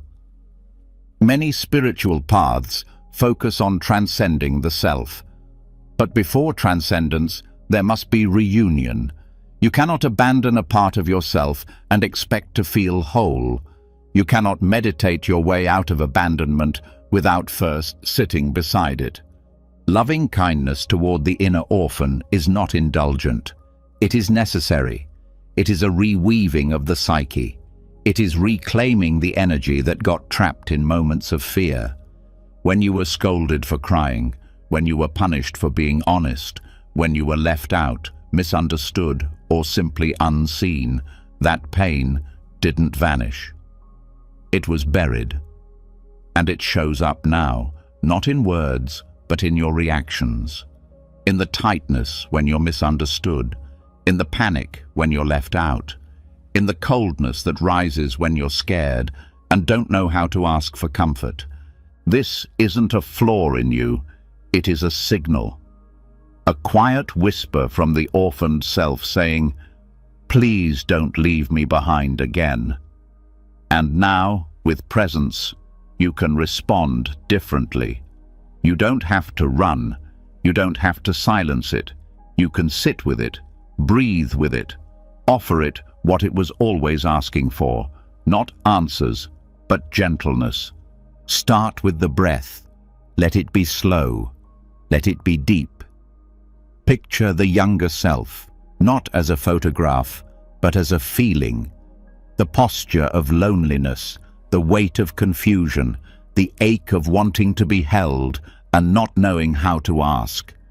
Don't judge it, just notice it, and begin to speak to it, not with explanations, but with warmth. You say, "I see you. I've come back for you. You didn't deserve the silence. You didn't deserve the blame. You were just trying to survive. This inner dialogue is not make-believe. It is repair. It is presence where there was once only absence. And the brain, the nervous system, the body, they respond. The orphan doesn't need you to fix the past. It needs to know it's not alone in the present, that it is no longer being abandoned by the very self it trusted to come back. Sometimes this practice brings emotion. Tears may come, trembling may arise, old memories may flash through like a storm. Let them. You don't need to understand everything. You just need to stay. Don't analyze the story. Just breathe and keep saying to that inner presence, I am here. I'm not leaving. As the inner orphan begins to feel safer, something profound starts to change. Reactions soften, triggers lessen. You stop needing to protect yourself so aggressively in relationships.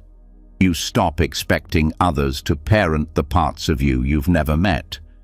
You begin to notice that what you craved from others, approval, soothing, comfort, you can now begin offering to yourself.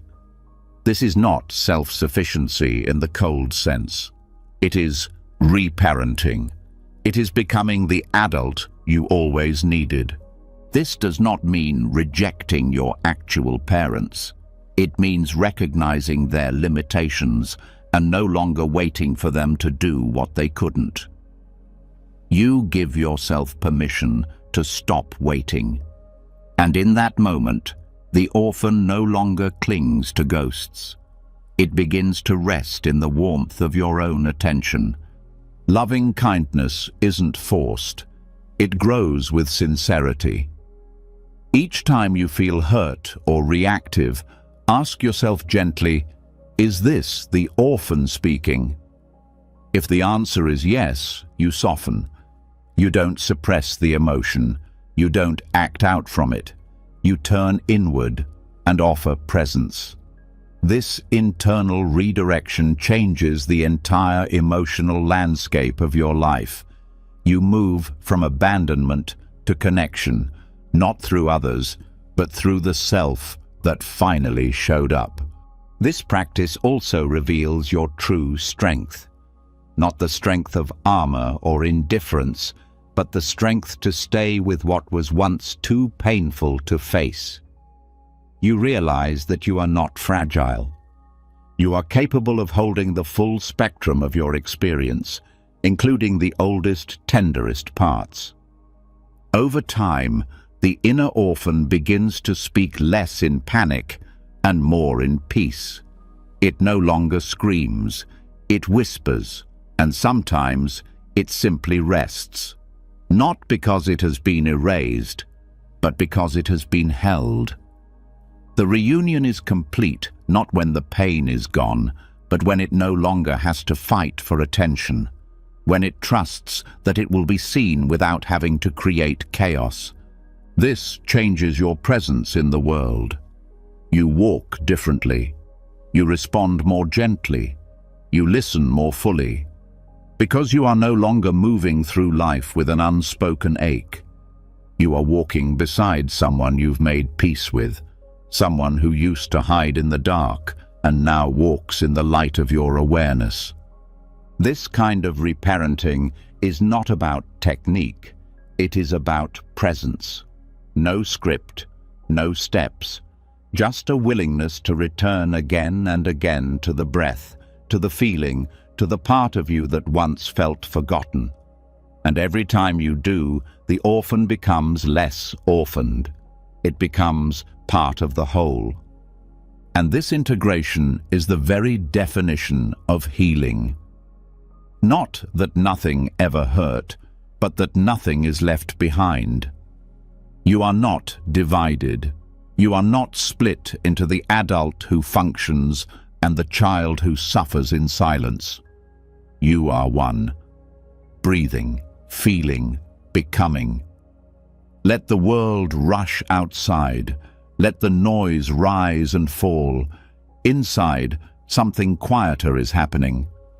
a homecoming, a warmth where there used to be cold, a presence where there used to be absence, and all of it built not by force, but by love.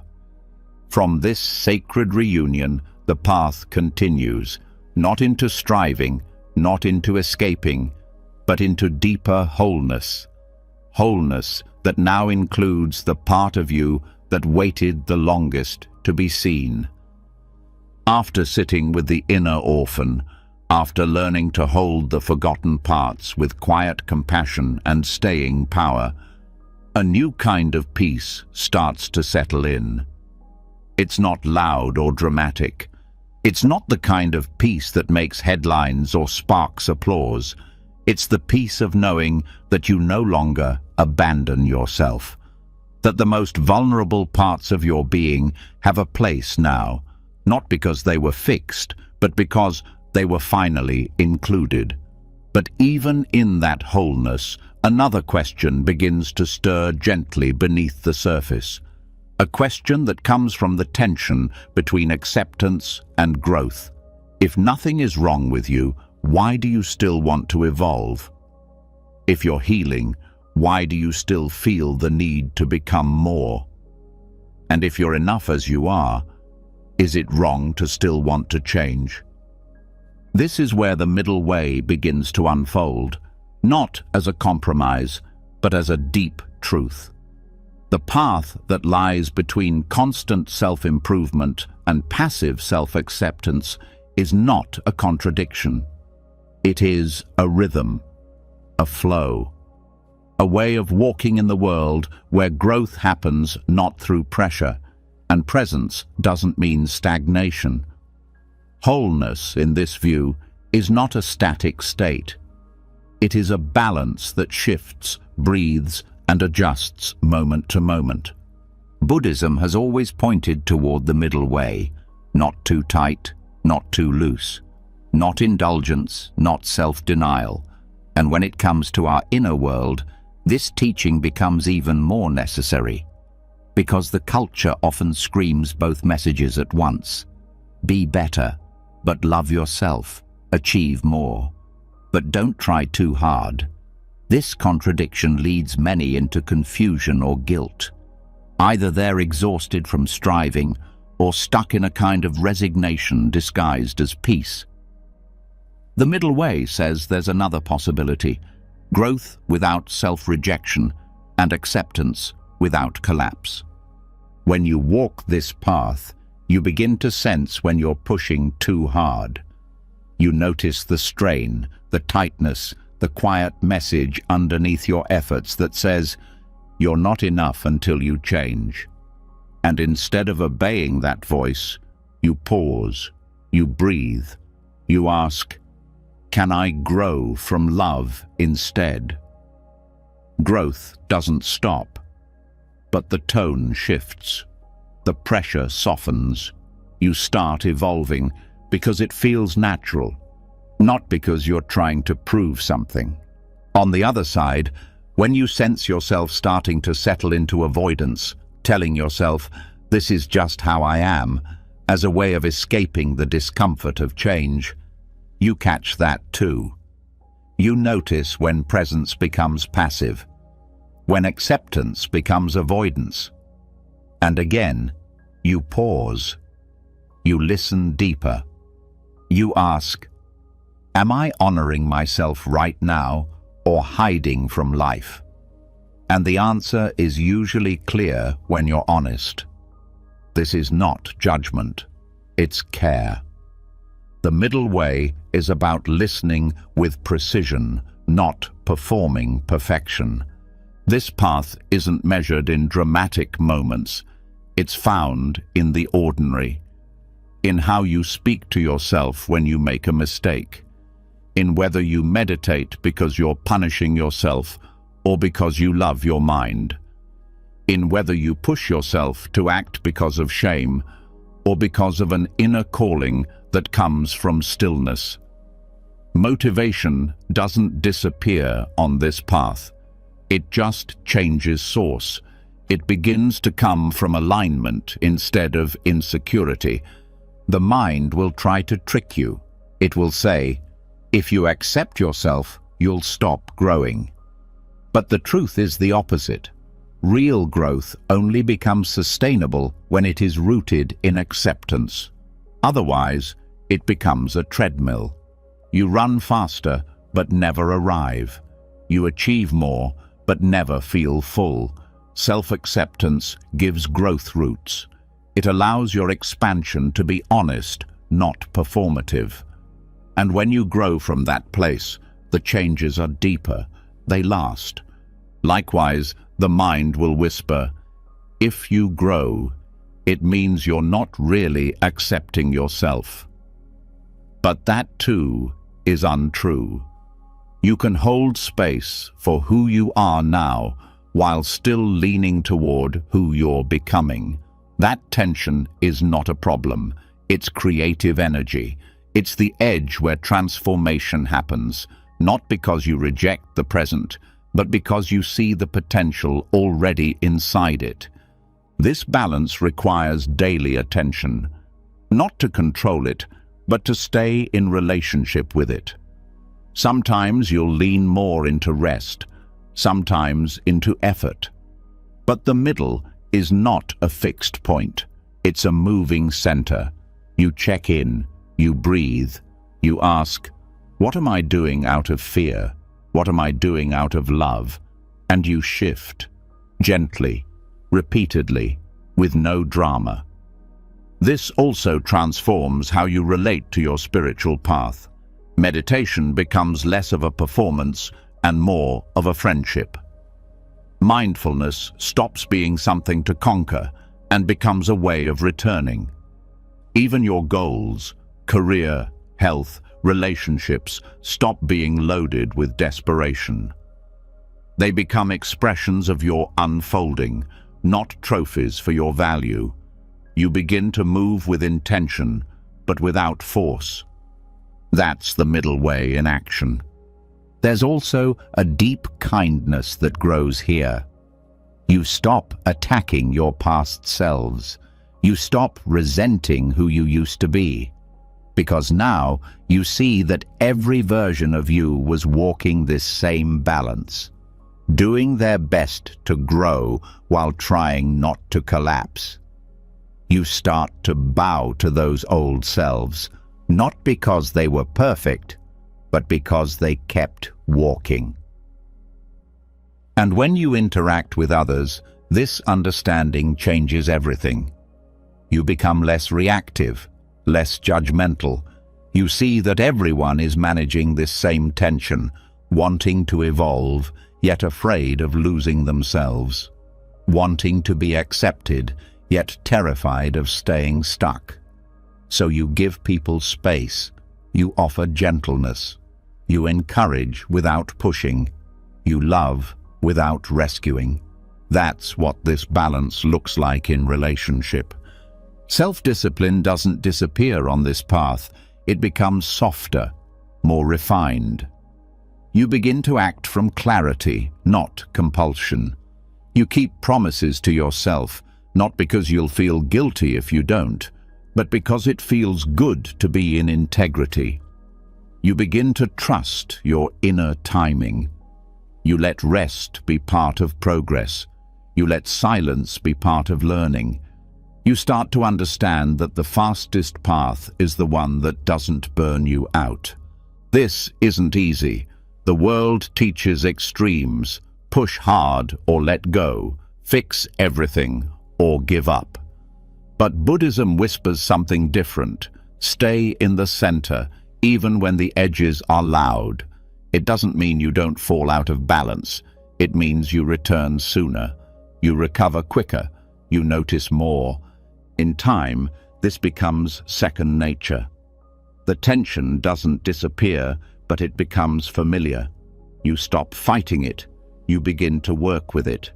Some days you'll lean more into acceptance, some days into growth. But neither is the enemy. Both are part of the dance. You are allowed to hold both truths. I am enough, and I can grow. They do not cancel each other. They support each other. One gives you ground, the other gives you wings. So tonight, as you lie still, let this be your reminder.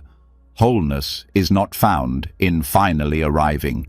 It's found in learning how to walk the middle, again and again, with breath, with compassion, with trust that you don't have to choose between loving yourself and becoming more.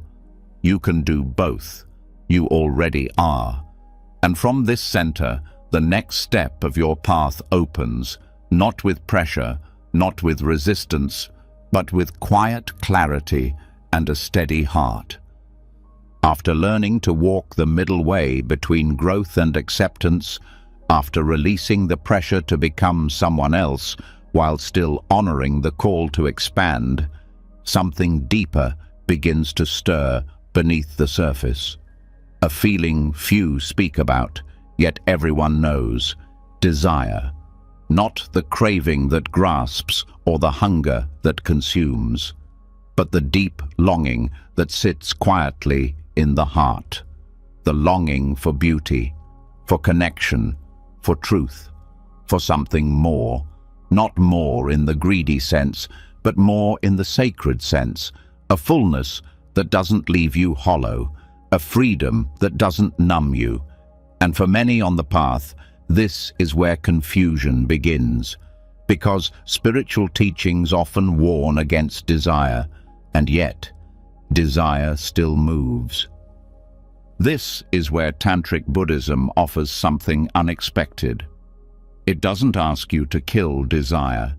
It doesn't tell you that wanting is wrong. Instead, it teaches how to listen, how to meet desire not with resistance, but with wisdom. It reframes desire not as poison, but as power, not as a mistake, but as a messenger. The problem isn't that you want. The problem is how you hold what you want. When desire is clung to with desperation, it becomes suffering. But when desire is held with spacious awareness, it becomes sacred fuel. It becomes the very fire that lights the path, not because it is indulged and not because it is denied, but because it is understood. This understanding begins by noticing how desire moves through you, not in theory, but in sensation. Where does it land in the body? What does it whisper? Does it contract or expand? Does it come from fear or from vitality? The more clearly you see its shape, the less it controls you, and the less you judge it, the more it softens. You begin to see that not all desire is the same. Some desires arise from the ego's fear of not being enough. Others come from the soul's longing to return to something more real, and this discernment changes everything. Tantric practice teaches that energy is not the enemy. What matters is how it is held.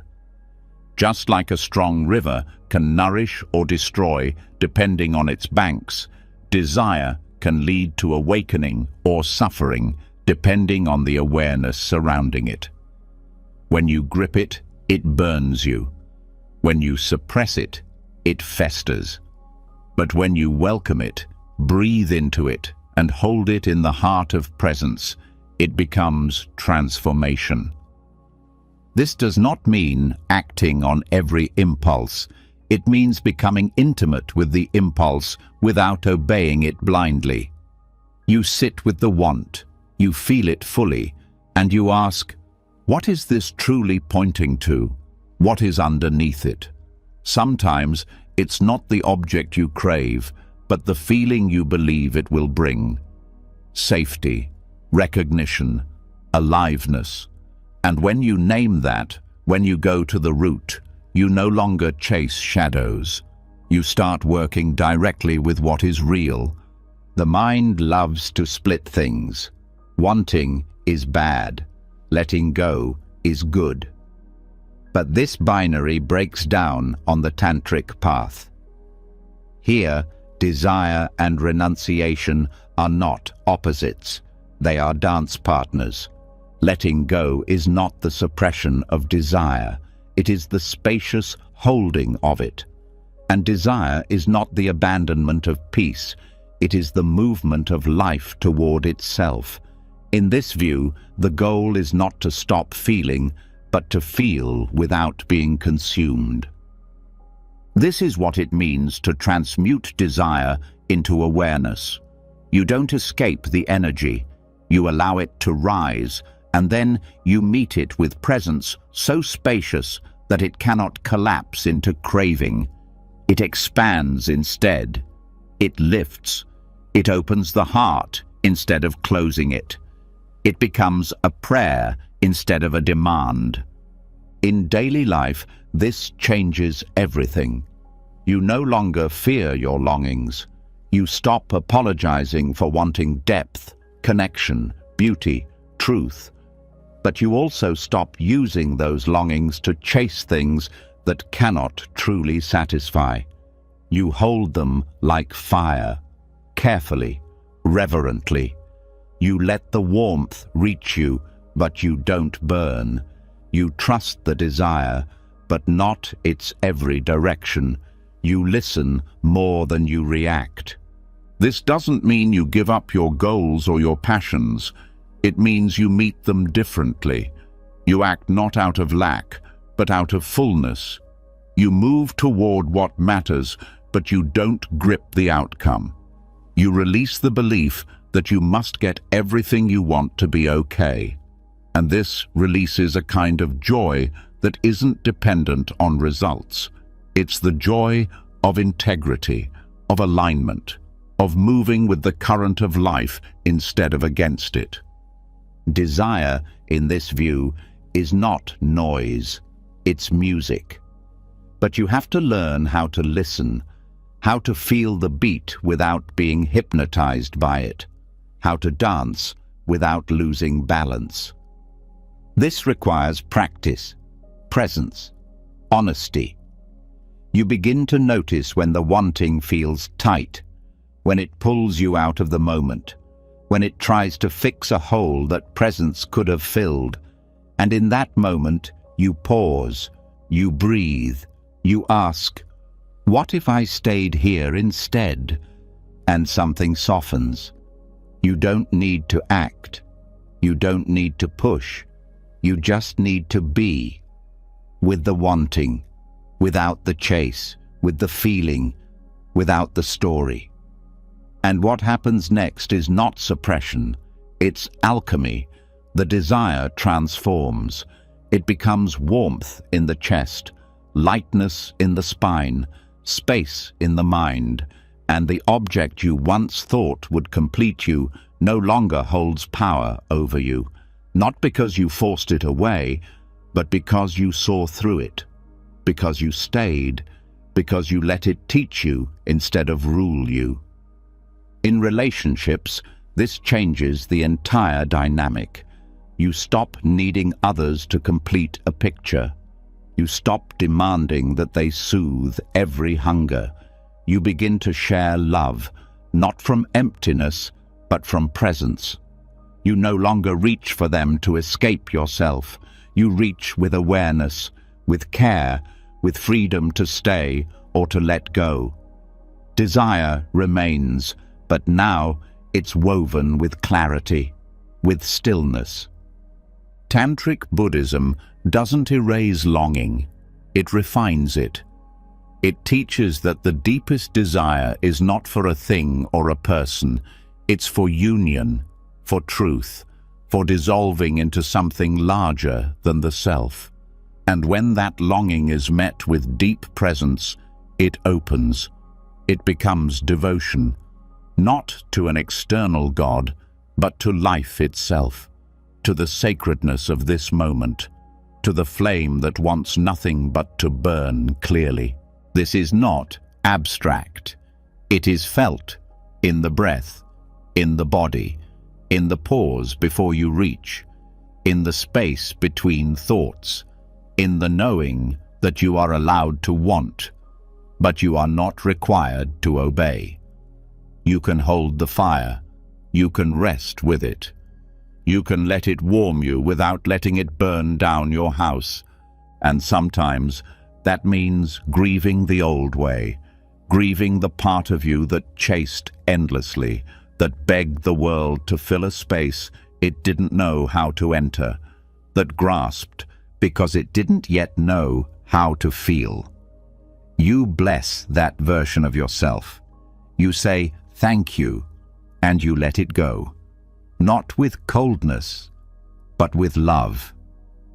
Because now you are no longer running from desire, and you are no longer enslaved to it. You are walking with it, listening, holding, breathing.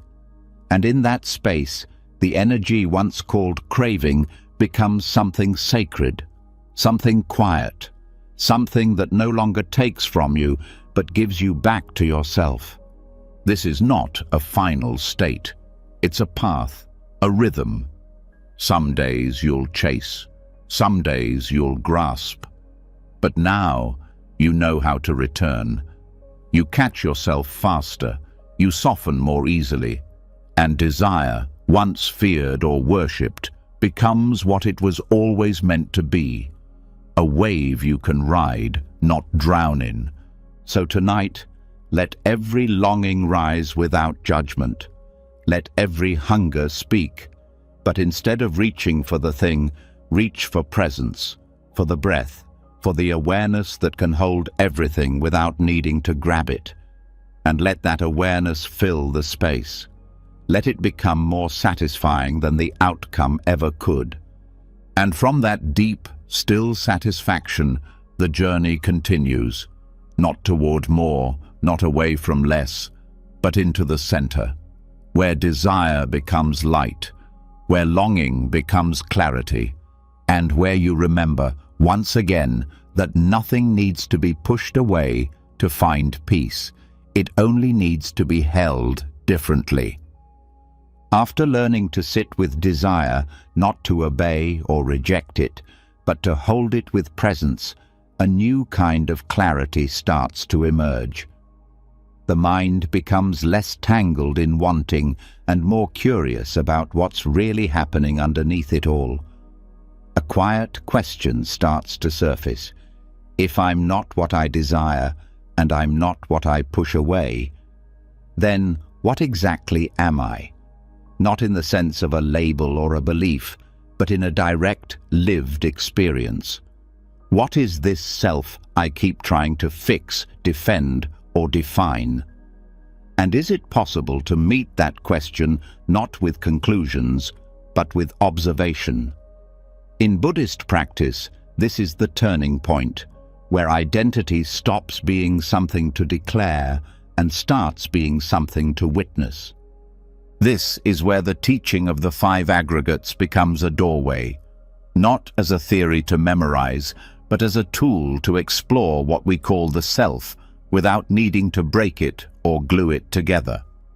The 5 aggregates, form, feeling, perception, mental formations, and consciousness, are not parts of a person. They are processes, streams of experience. Together, they create the illusion of a fixed self. But when observed clearly, they reveal something far more honest. There is no solid core. There is movement, pattern, flow, and wholeness is found not by clinging to one of these parts, but by seeing how they arise and pass like waves on a shore. This observation is not meant to destroy the self, it's meant to free it from illusion. You start to see the body as form, changing, aging, experiencing sensation. The form is not you. It is known by you. You see feelings arise, pleasant, unpleasant, neutral. These feelings don't define you. They visit you. You observe perceptions, your ability to recognize shapes, names, symbols, and emotional tones. These perceptions build a world, but they are not fixed. They depend on context, mood, memory. Then come the mental formations, your thoughts, beliefs, reactions, intentions. These often seem to be the core of the self, but when you really look, you see how quickly they change. One moment, confidence. The next, doubt. One moment, fear. The next, calm. These patterns move, and yet we tend to say, "That's me." But they are not the self. They are what the self watches. And finally, consciousness. The awareness that knows all of this is happening. Consciousness does not cling. It sees. It allows. It witnesses the other aggregates as they shift. And here's the subtle truth. When you watch all five closely, what begins to fall apart is the illusion that there is a single, solid me at the center of it all. What's left is not a void. It's not cold. It's vast. It's peaceful. Because nothing needs to be defended anymore. No part needs to be rejected or turned into identity. Everything can be seen. Everything can belong. Observing the five aggregates is not an abstract practice. It's a direct encounter with your experience. When anger rises, you can notice the tightness in the chest, form, the heat, feeling, the judgmental thoughts, mental formations, the labeling of a person or event as the cause, perception, and the knowing of all of this, consciousness. In that moment, you are not lost in anger. You are aware within it, and that changes the entire experience. It breaks the trance. This is the foundation of integration. You stop fragmenting yourself into good moods and bad days, into authentic self and shadow. You start to see that all of it is made of the same moving parts. There's no part that needs to be kicked out, no feeling that disqualifies you from peace. When you observe the aggregates, you step into wholeness, not by making everything feel good, but by allowing everything to be seen clearly. In meditation, this observation becomes a daily practice. Sitting quietly, you scan your experience, a sensation in the body, form, a reaction to it, feeling, a mental label, perception, a thought that arises, mental formation, the awareness of all of it, consciousness. And the more you practice, the more fluid your sense of self becomes. You stop grasping. You stop building yourself out of thoughts. You begin to rest in the movement without trying to freeze it. This also transforms how you relate to the world. You stop assuming that people are only what they show. You know that everyone is made of aggregates too, shifting sensations, moods, memories, projections. When someone reacts with anger, you don't have to take it personally. You see their mental formations, their feelings, their perceptions. You don't reduce them to that moment. And that opens the door to compassion, to non-reactivity, to wisdom that sees beyond behavior into the process that produced it. This isn't about detachment in the cold sense. It's about liberation from confusion.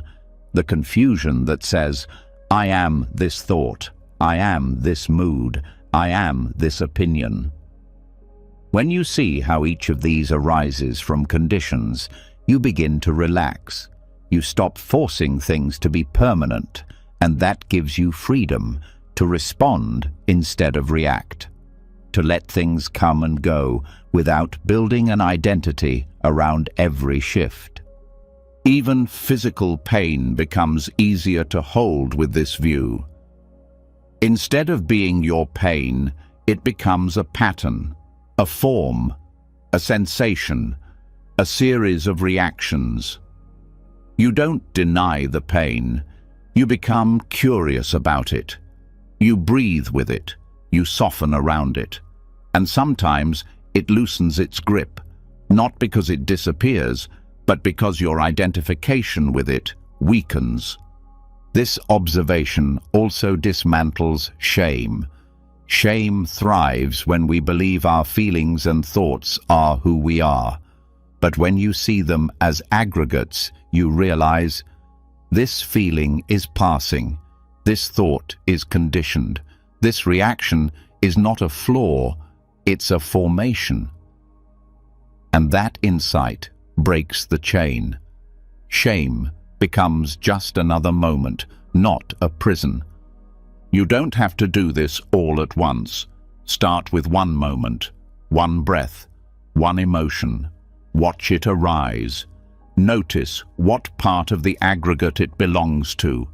Breathe. And instead of becoming it, witness it. Even a few seconds of this changes your nervous system. You begin to trust awareness more than identity, and that trust grows. There's something beautiful about this path. It doesn't promise that you'll always feel good. It promises that you'll stop being fooled, that you'll see life as it is, not to escape it, but to meet it with open eyes. When you stop needing to be a certain way, and you start seeing how things move through you, peace comes, not from perfection, from understanding. You'll still have preferences, still make choices, but you'll do so with less attachment, less ego, less confusion. You'll know that everything, pleasure, discomfort, joy, sorrow, is a dance of aggregates. And you'll move through that dance with more grace, because you're no longer trying to be the dancer. You're resting as the space the dance moves through. And in that space, wholeness isn't something you reach. It's something you remember. Not as a conclusion, but as a lived truth.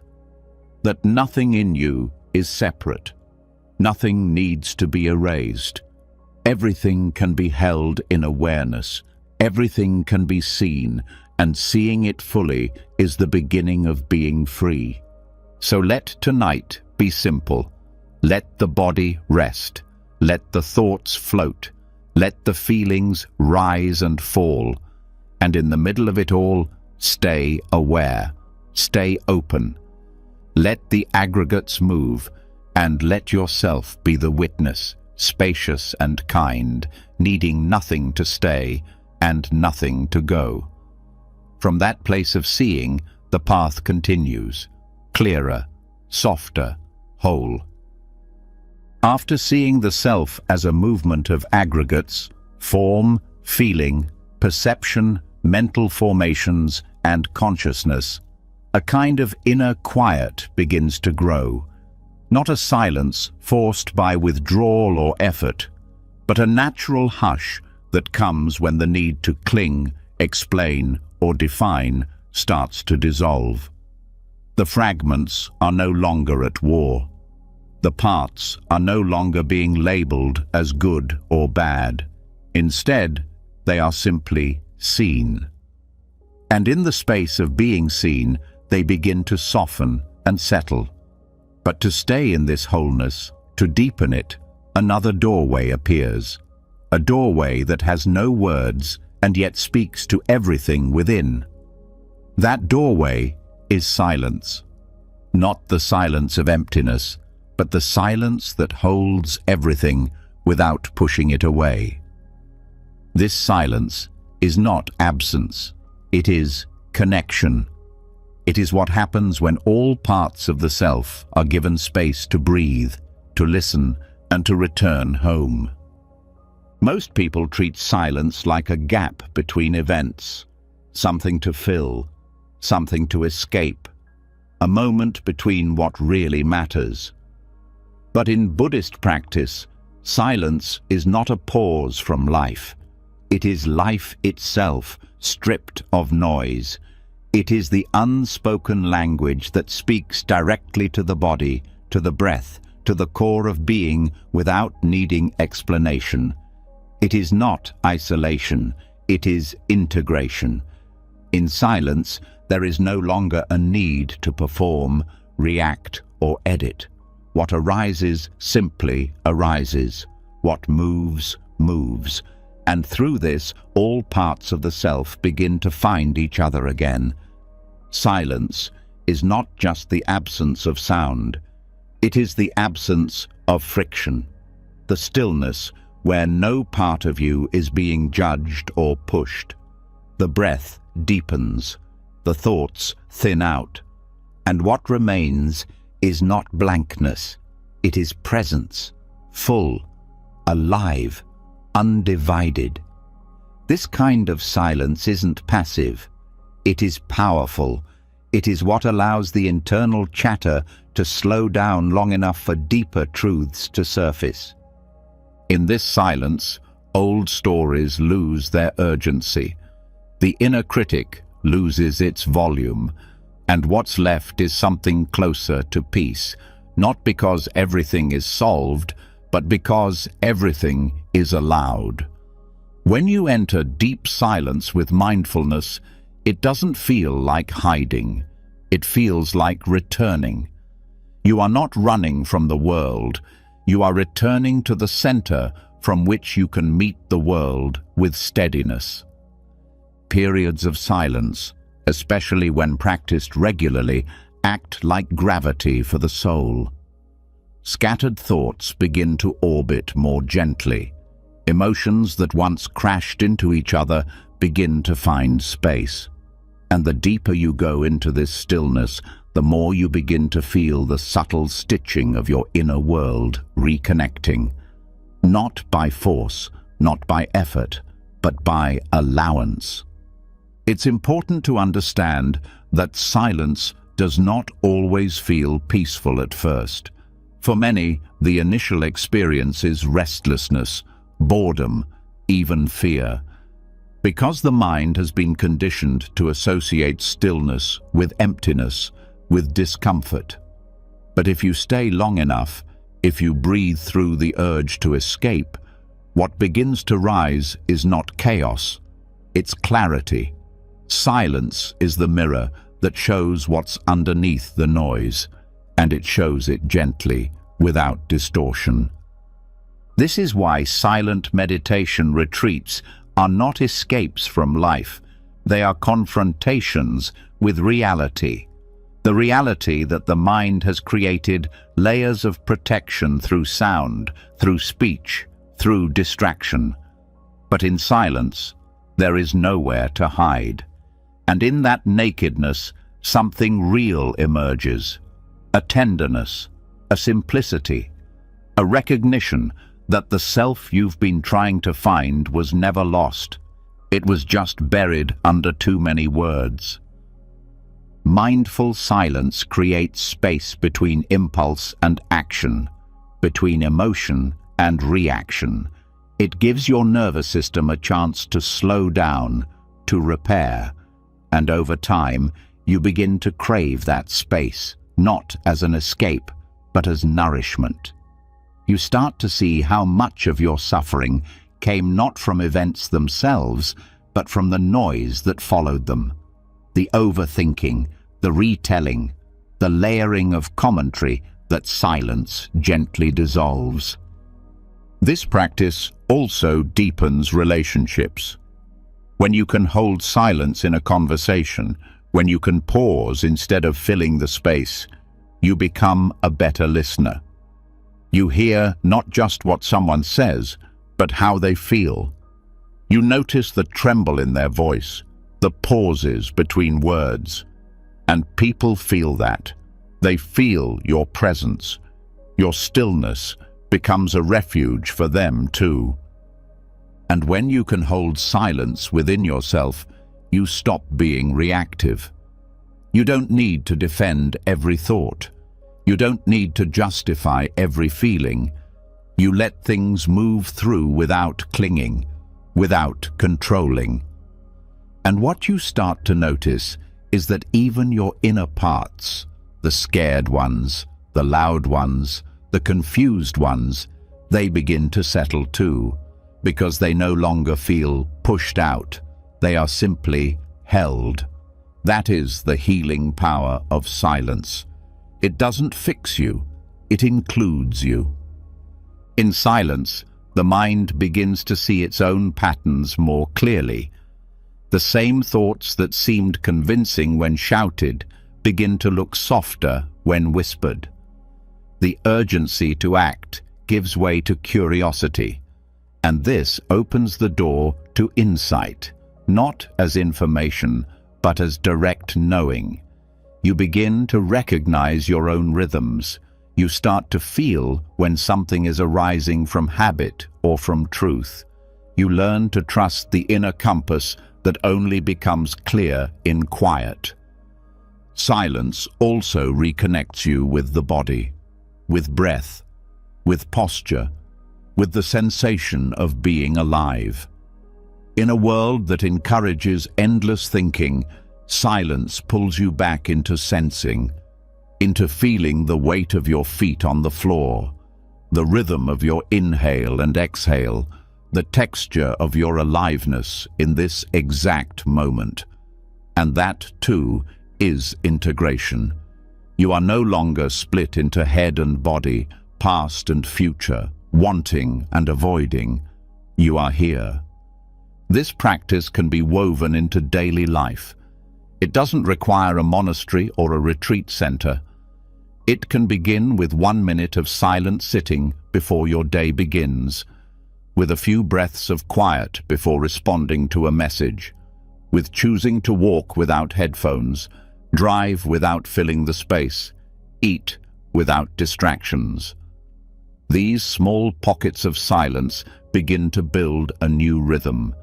They become anchor points in a world that often pulls you away from yourself.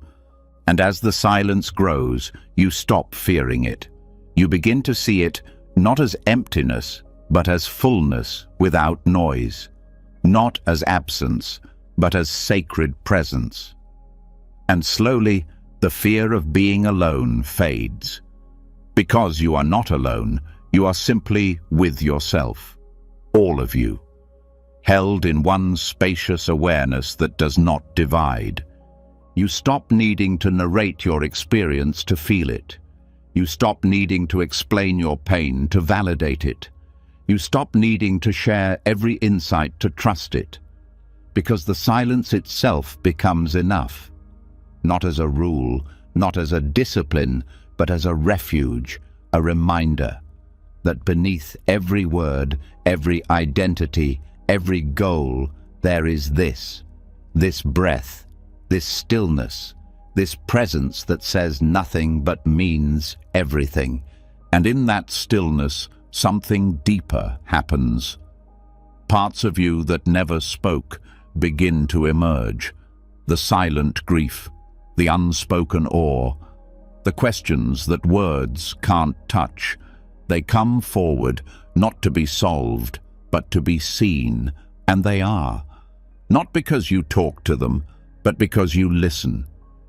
This is the silence that heals, the silence that integrates, the silence that brings all parts of the self, thinking, feeling, sensing, remembering, into one undivided presence. It does not ask you to be perfect. It does not require you to have answers.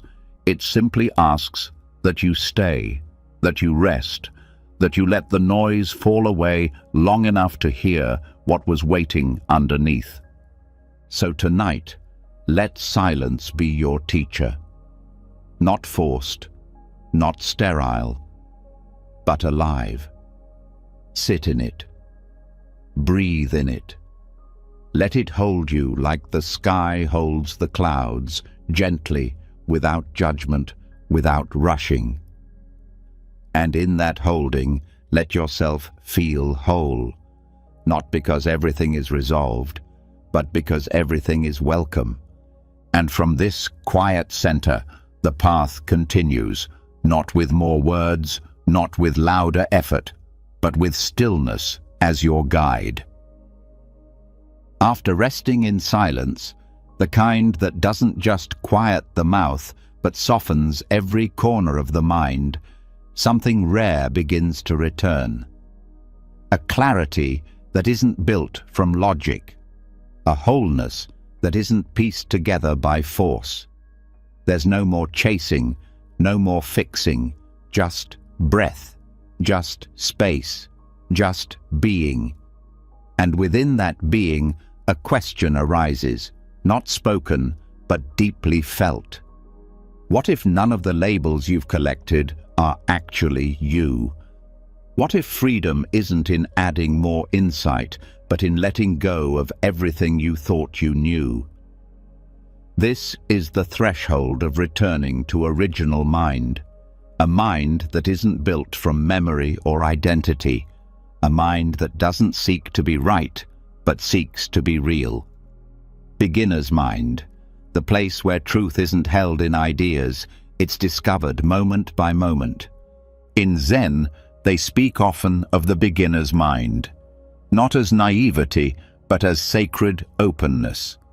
It is the mind before the story, the mind before the name, the one that doesn't carry conclusions into the next breath.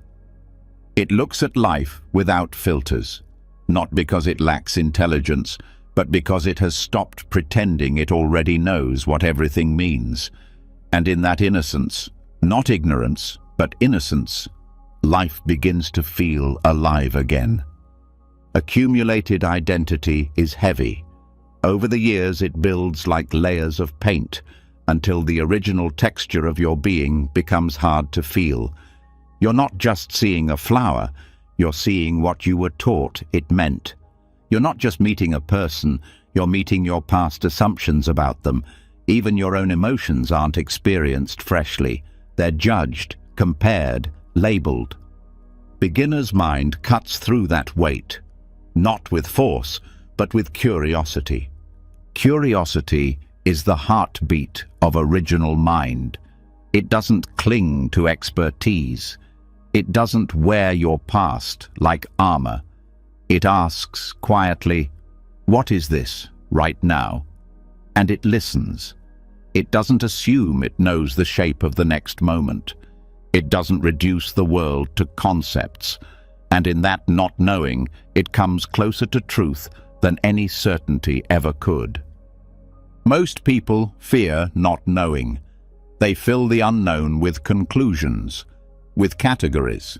But that very reflex, trying to label, trying to define, is what keeps them away from presence. Beginner's mind isn't about being confused.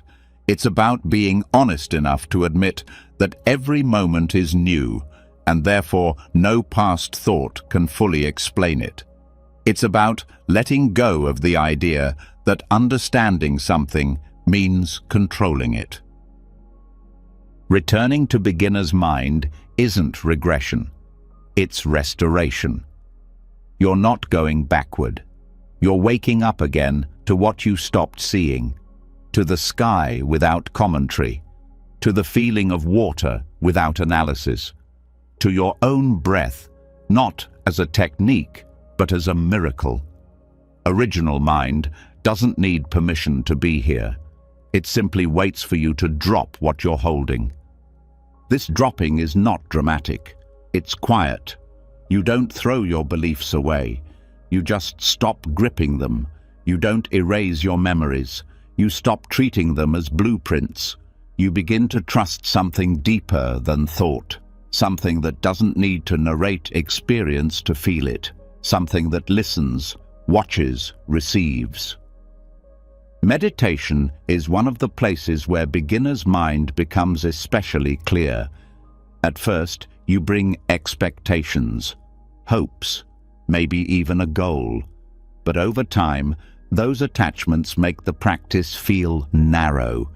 You start to realize that the richest meditations are the ones where you drop all techniques and simply sit with no aim but to be awake, to breathe, to meet the moment not with control but with welcome.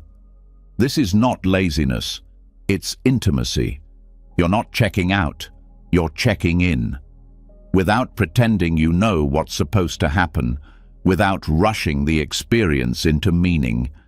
And in that letting go of expertise, a different kind of knowing emerges, one that isn't in the head, it's in the body, in the breath, in the way your heart responds to the world when it's not being told how to feel.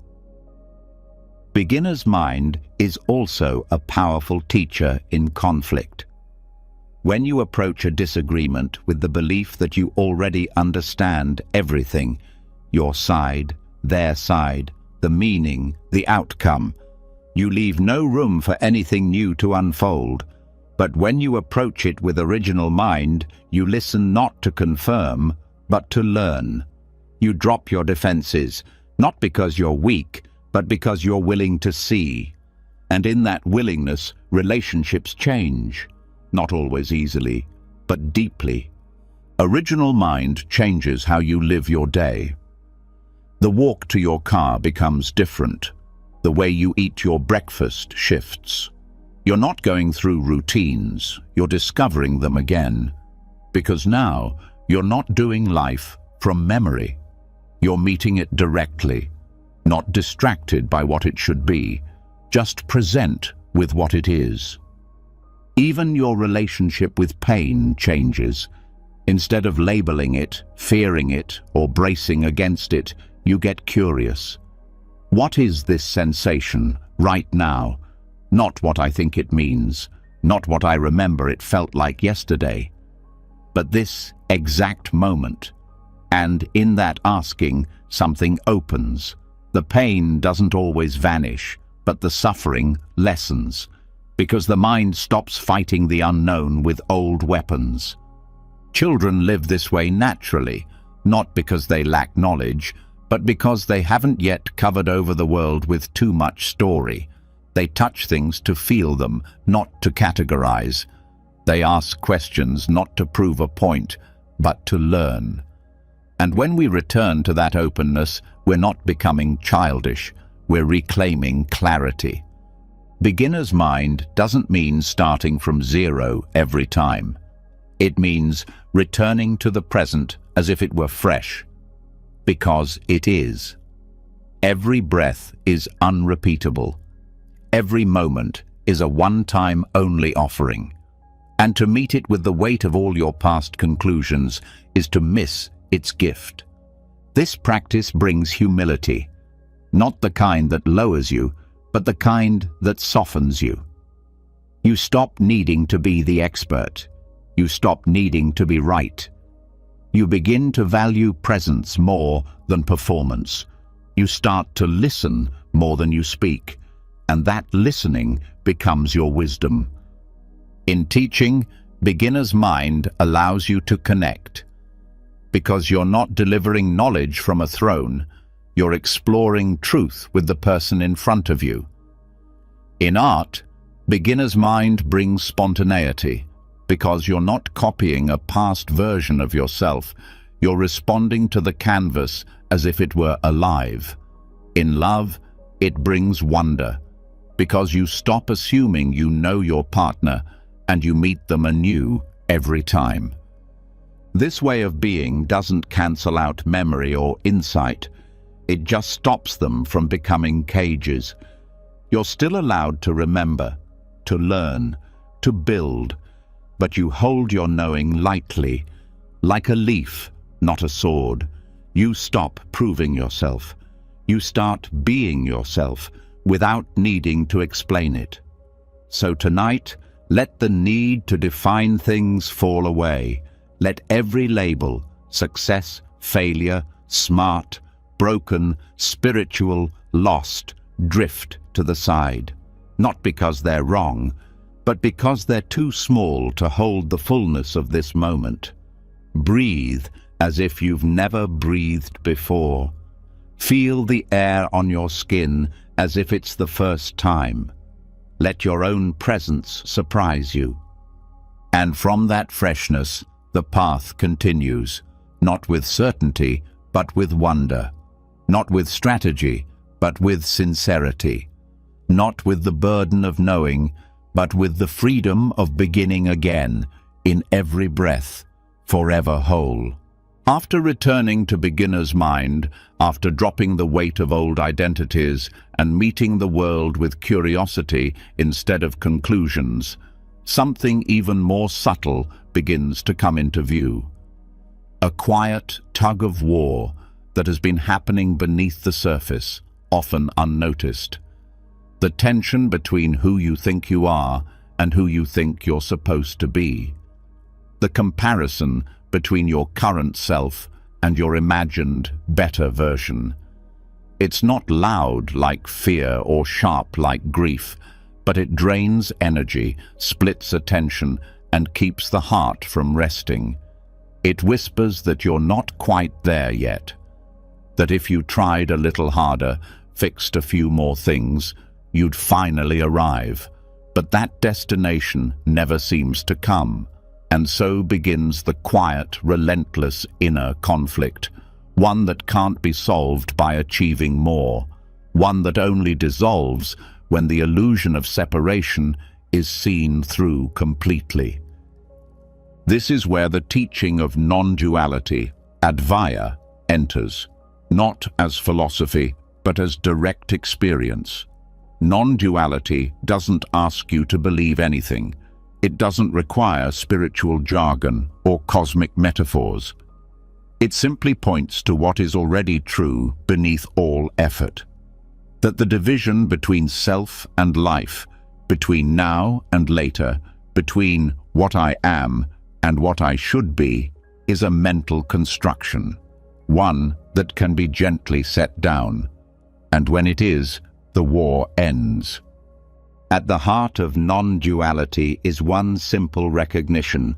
There is no separate self observing the world. There is only awareness, appearing as this moment, not awareness of something, just awareness, being everything, the thoughts, the sensations, the emotions, all arising within the same field. No boundary, no center, just movement held in presence. The illusion of separation begins early. The mind learns to divide. This is me, that is not. This is success, that is failure. This is right, that is wrong. And over time, this mental slicing creates suffering. It creates an internal judge, a voice that constantly measures your worth by comparing it to an ideal. You walk around not just living, but analyzing yourself in real time. Was that enough? Did I say the right thing? Am I who I'm supposed to be yet? The mind becomes both actor and critic, exhausting. But when non-duality is seen, not understood conceptually, but felt in the body, this split begins to dissolve. The voice of judgment quiets, not because you've won its approval, but because you've stopped believing it was ever separate from the rest of you. You see that even the inner critic is just another arising in awareness, no more real or final than a passing cloud. The path to this realization is not through effort, it's through inquiry and direct observation. When a thought arises, I should be more disciplined, you pause. You ask, who is this I that should be more? Not to find an answer, but to see the question collapse. There's no fixed self behind the thought. There's just thought, arising. And in that space of recognition, a strange peace enters. Because if there is no solid self to fix, then maybe there was never anything wrong. This doesn't lead to apathy. It leads to wholeness. You can still grow, still learn, still refine your actions, but it no longer comes from war. It comes from love, from clarity, from alignment, not inadequacy. You stop being driven by the whip of not good enough. You start moving with the breath of presence. In relationships, this changes everything. You stop projecting your inner split onto others. You stop trying to get them to confirm your worth. You listen more, react less. Because now there's space. Space to see that the other person isn't separate either. Their pain is your pain. Their joy is your joy. Not as a metaphor, but as a lived experience. Even in solitude, you feel connected, because you no longer feel like a separate entity floating in the universe. You are life itself, conscious of its own movement. You don't need validation to exist. You don't need to be seen a certain way to be real. The fear of not being enough starts to lose its grip, because there's no longer a standard outside of this moment to compare yourself to. Non-duality doesn't mean that all feelings disappear. Sadness still comes, anger still visits. But they're no longer personal. They're not your sadness or your anger. They are just energy moving through awareness, felt fully, held gently, released naturally. You stop clinging to stories. You stop arguing with what is. This doesn't mean you become passive. It means you act without inner conflict. You don't delay your peace until you become someone else. You live it now. And paradoxically, this allows real transformation to happen, because you're no longer resisting yourself. You're no longer split into a doer and a done to. You're whole. This also changes your relationship with time. The idea that peace is in the future starts to look absurd. You begin to notice how often the mind says, "When I achieve that, then I'll feel okay." And you pause. You ask, "Is that true?" You check in with the moment. You breathe. You realize peace was here the whole time, but you were too busy chasing it to notice. And when you do this again and again, the nervous system starts to unwind. The body no longer prepares for battle. The breath no longer holds tension. You feel what it's like to simply be, without needing to justify your existence through productivity, performance, or perfection. Non-duality isn't a state you reach. It's the truth that was already here before you started looking. The truth that becomes visible when you stop chasing, stop defining, stop fighting. It's not something added to you. It's what remains when the false divisions fall away. This awareness is soft, not dramatic. It meets every moment with openness, even confusion, even resistance. Nothing needs to be excluded, because in non-duality, even the struggle is part of the whole. Even the voice that says, "This is hard to grasp," is just another ripple in the same ocean. You don't need to force understanding. You don't need to make the ego disappear. You just need to notice that the ego too is a movement in awareness. And that awareness has no edge, no boundary, no preference. It simply holds everything. The thought of being behind, the desire to improve, the fear of being judged, all seen, all allowed, all returned to the space that never left.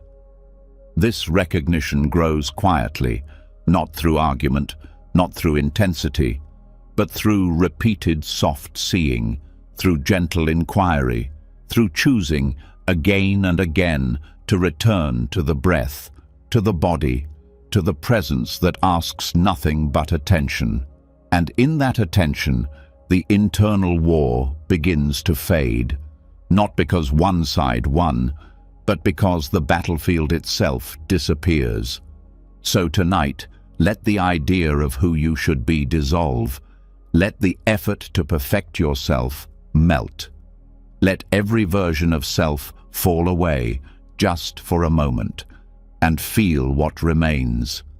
This breath, This silence, this awareness, holding it all. You are not split. You are not lacking. You are not two selves at war. You are this wholeness, this openness, this now. And from this now, the path continues, not in search of something new, but in the return to what was never separate to begin with. When the illusion of separation begins to dissolve, when the internal war between who you are and who you thought you needed to become starts to lose its grip, a deeper kind of stillness becomes possible. No longer pulled apart by duality, the mind starts to settle into the reality of what is. But in this stillness, something old often rises. A sharp memory, a decision you can't undo, words you wish you never said, a silence you wish you'd broken, regret, not just as a thought, but as a feeling that clings like a shadow, repeating the same loop in different disguises. It isn't always loud, but it's persistent. And even after you've released judgment, even after you've rested in presence, regret can sit quietly in the background, convincing you that one moment in the past has the power to cancel your wholeness in the present. But it doesn't. Buddhism does not treat regret as an enemy, nor does it dismiss it with cliches or quick comfort. It approaches regret as a teacher, as a doorway, not one to be ignored, but one to be entered with care. Because regret, when held with awareness, transforms. It stops being a chain and becomes a compass. It stops being a punishment and starts pointing toward growth, clarity, and even compassion. But for that to happen, you have to meet it fully. You have to stop pushing it down. You have to stop trying to solve it with self-blame or numb it with distraction.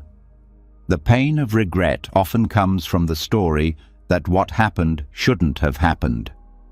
The mind spins in circles saying, "I should have known better," or "if only I'd done things differently." But from a Buddhist perspective, this is where suffering hides, not in the past itself, but in the resistance to the past. The belief that something is fundamentally wrong because it cannot be undone. The path out of suffering begins not by rewriting history, but by turning toward it with a different lens. That lens is impermanence. One of the most essential teachings in Buddhism. Everything changes, every moment arises and passes away. And regret, when seen through this truth, begins to soften. You start to understand that the person who made that mistake, who said that thing, who made that choice, was not who you are now. Not better or worse, just different. They were shaped by conditions, by habits, by pain you may not have been fully aware of at the time. This is not an excuse, it's context. And context is what allows you to move from guilt to understanding. Understanding does not erase consequences. It does not undo harm, but it opens the heart to compassion. To recognize that all beings, yourself included, are learning, stumbling, growing through trial and error. The self that erred was trying in its own limited way to cope, to belong, to feel safe. And when you see this, something shifts. You stop being the judge and become the witness.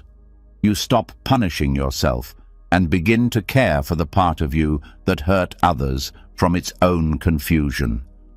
One of the most powerful practices in this transformation is metta, loving kindness meditation, especially when directed inward.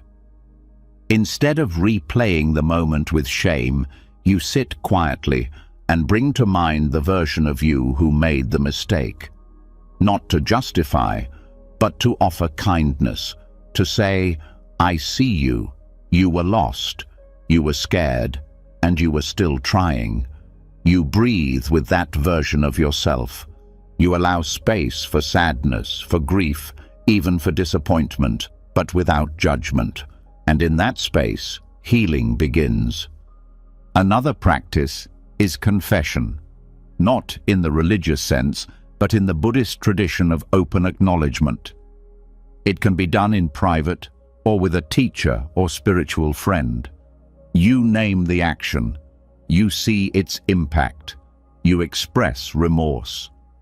Not to beg for forgiveness, but to take full responsibility without self-condemnation. This practice is powerful because it breaks the secrecy of regret. It brings it into the light. And what is brought into the light begins to lose its power. Buddhism also teaches sila, ethical living, not as a rule book, but as a path to peace. When regret arises, it often points to a place where you acted out of alignment with your deeper values. Instead of turning that into guilt, you use it as guidance. You ask, how can I live more clearly now? What truth was ignored then that I can honor today? Regret becomes a teacher, not a wound, a reminder of the kind of person you want to be, not a verdict on who you are. Mindfulness plays a central role in this healing, because often regret is not about the event. It's about the thoughts that replay it over and over. How could I be so stupid? I ruined everything. These thoughts are not the voice of truth. They are the echoes of unprocessed pain. When you sit in mindfulness, you notice these thoughts without fusing with them. You say, here's that thought again, and you breathe. You don't fight it. You don't feed it. You just watch. And slowly, it starts to lose its sharpness. One of the most liberating shifts comes when you realize that you are allowed to change without hating who you were. Growth does not require self-punishment. Transformation is not earned through shame. In fact, shame often keeps the wound stuck. You can regret an action without rejecting the actor. You can take responsibility without building your identity around your worst moment. This is the path from penance to presence. Presence is the medicine regret longs for, because regret pulls you into the past, into a version of reality that no longer exists. Presence says, come back, right here, this breath, this step, this choice. Not to forget the past, but to choose differently now, again and again. Because wholeness isn't about erasing mistakes, it's about including them in a story that keeps evolving. A story that says, even that moment became part of the path. The Buddha himself taught that anyone can change, that no one is locked into their past, that karma is not a sentence, it is movement. What matters is how you respond now. The more fully you meet regret with compassion and awareness, the more your future begins to reflect that care. You no longer live from the shadow. You live from the clarity that the shadow taught you. And sometimes that clarity leads you to take action, to apologize, to repair, not to erase the past, but to bring love into the places that once lacked it. And even if the other person never forgives you, even if the door never reopens, your intention to make amends becomes part of your healing, because regret isn't healed through control, it's healed through sincerity. Another powerful insight from Buddhism is the emptiness of identity. You are not a fixed self. You are not the sum of your mistakes. You are not frozen in one moment. You are a living process, ever changing. And this means that redemption is not a dramatic event. It is a continuous practice. Every breath is an opportunity to return, to respond, to care. This doesn't mean forgetting. It means remembering differently. Not as a trauma, but as a turning point. Not as proof of failure, but as the beginning of deeper honesty. When you stop hiding your regret, it becomes something sacred. It teaches you how to listen more closely, how to speak more truthfully, how to live with a little more gentleness for yourself and others. So tonight, let regret rise if it must. But meet it not with shame, not with fear, but with warmth. Let it speak. Let it be seen. And then let it be held, not by punishment, but by presence. You are not your past. You are this moment, this breath, this awareness, learning to hold the weight of yesterday with the hands of compassion. And from these hands, the path continues, not toward erasing, but toward integrating. Not to undo what cannot be undone, but to live today in such a way that yesterday no longer defines the horizon. After learning to face regret not with shame, but with gentle presence, after realizing that even the most painful mistakes can be softened by awareness, what remains is something quieter. The drama begins to fade, the striving begins to slow, the stories lose their urgency, and what's left is this moment. Not a breakthrough, not a revelation, just the sound of the breath, the weight of the body on the floor, the feeling of being alive without needing to be anyone else. This is where many overlook the path, because the mind is trained to search for meaning in the extraordinary.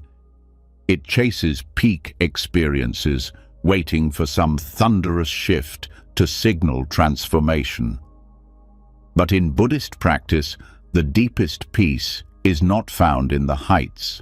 It's found in the simplicity we keep stepping over, the ordinary moments we forget to see. This forgetting is not failure. It's habit. The habit of rushing, of assuming that the real life is just around the next corner. That peace will arrive once the dishes are done, the inbox is cleared, the big insight is had. But wholeness doesn't live in tomorrow. It's not hiding in a perfect version of yourself. It's here, in the water running over your hands, in the warmth of tea before the first sip, in the moment you stand at the door and pause before stepping outside. These are not distractions from the path. They are the path. Buddhist mindfulness teaches that when attention is returned to the present, not with effort, but with care, everything becomes practice. Not in a rigid way, not in a checklist of mindful things to do, but in a soft turning toward what is already here. You don't need to climb a mountain to find the sacred. You only need to stay with what you're doing long enough to actually feel it. Folding laundry becomes a kind of prayer. Each piece touched with awareness, the fabric soft in your hands, the breath moving slowly as you work, not rushing to finish, not escaping into thoughts, but just being there. And in that being, something strange and beautiful happens. You feel connected, whole, not because the task is special, but because you are finally in it. Washing dishes becomes an act of presence, the temperature of the water, the weight of the plate, the quiet repetition, the absence of hurry. There is no enlightenment to earn here, just the fullness of this moment, seen without distraction. And in that seeing, the mind stops resisting life. It stops searching for something else. It lands. Walking slowly without a destination becomes a meditation. Each step an arrival. Each movement a reminder that life is not elsewhere. You stop walking to get somewhere. You walk to feel the ground, to notice the way your arms swing, to hear the sounds around you. This isn't mystical, it's ordinary. But when met with mindfulness, the ordinary becomes luminous.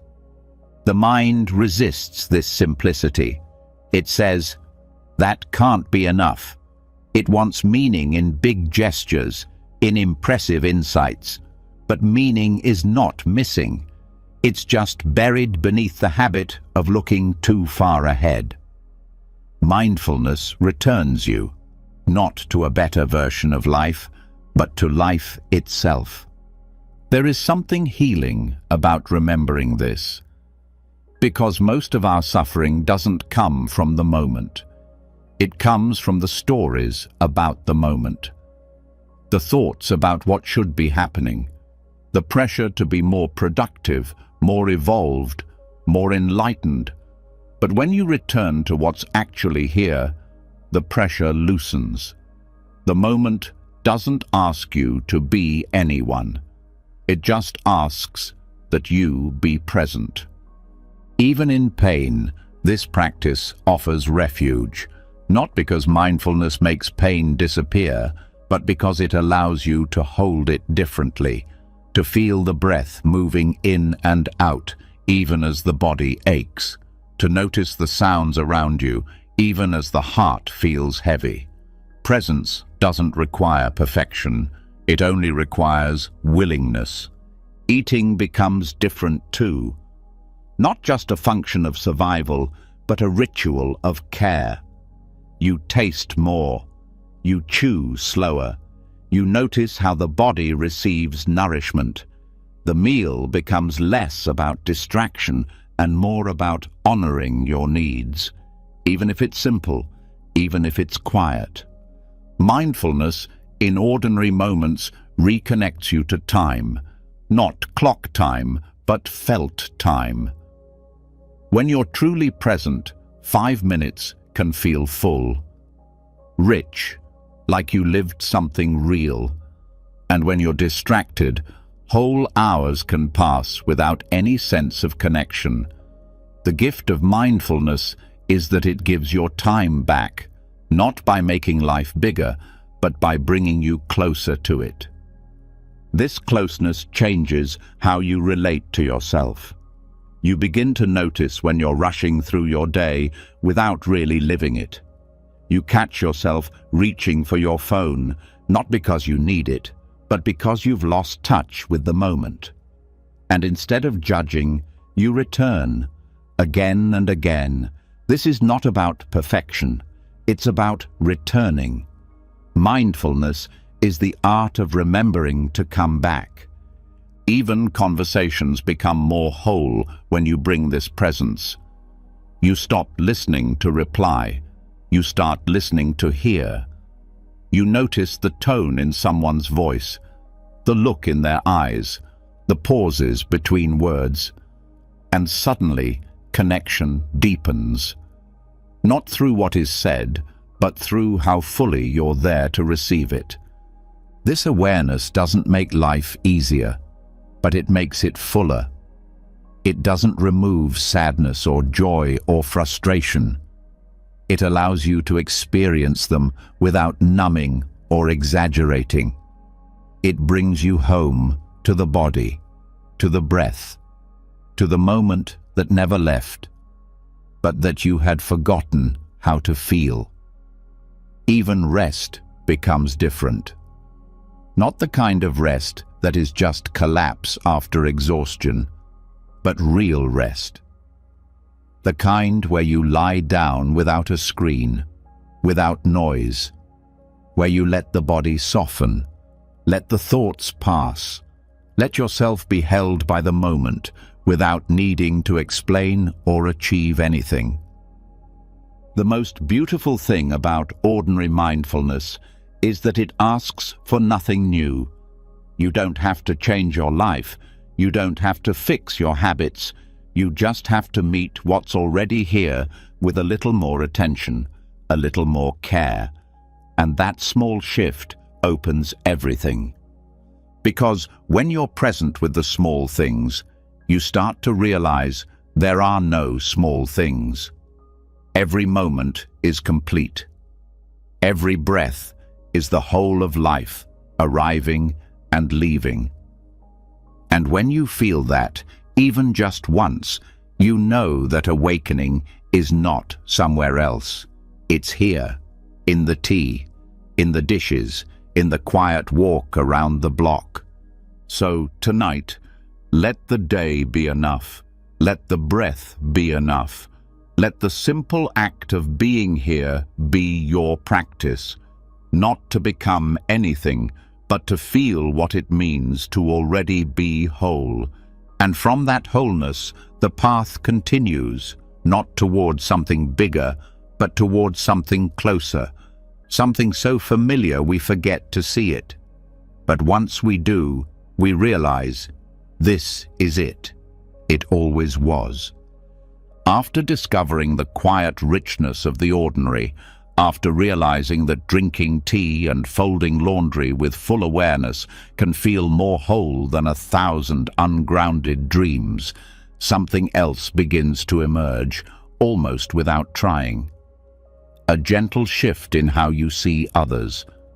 The stranger who walks past you, the voice on the phone, the person who cuts in line, the loved one you've misunderstood.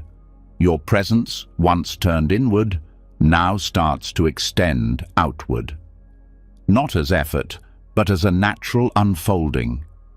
The same tenderness that allowed you to feel the warmth of your own breath begins to meet the world. And something profound takes place. The line between you and others starts to blur. The idea of a separate self begins to melt. And from that melting, compassion rises, not just as a moral virtue, but as a return to wholeness. Buddhist teachings often begin with self-awareness, but they don't stop there. The path opens wider. It shows that inner peace is not complete until it includes others, that the walls we build inside are the same walls we see outside. And the moment we let go of protecting and defending the small idea of me, we begin to feel the suffering and beauty of the world as our own. This is not metaphor.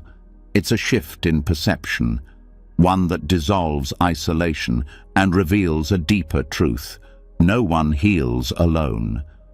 Compassion is not pity. It is not superiority. It is the clear, open willingness to meet the pain of others without turning away. And that turning toward the pain of others does something unexpected. It begins to heal our own, because much of our inner split comes from disconnection, from the belief that we are alone in our struggles, from the habit of comparing instead of connecting. But when compassion flows outward, that illusion weakens. You feel what another feels, and something in you softens. Something unites. This is where loving kindness, metta, practice becomes more than a meditation technique. It becomes a doorway to unity. You begin by offering phrases to yourself. May I be safe. May I be well. And then you offer them to someone you love, then to someone neutral, then to someone difficult, and then to all beings everywhere, not to fix them, but to include them. And each time you do, something in you becomes less divided, less guarded, more whole. There's a paradox in compassion. The more you give it away, the more full you feel. because the giving is not a depletion, it's a recognition. You see yourself in others. Their anger echoes yours. Their joy lifts you. Their suffering no longer feels foreign. And as this awareness deepens, you start to care in ways you didn't expect, not as duty, but as response. The same way you would tend to your own wound, you begin to tend to theirs. This dissolves the subtle self-centeredness that often hides in spiritual practice.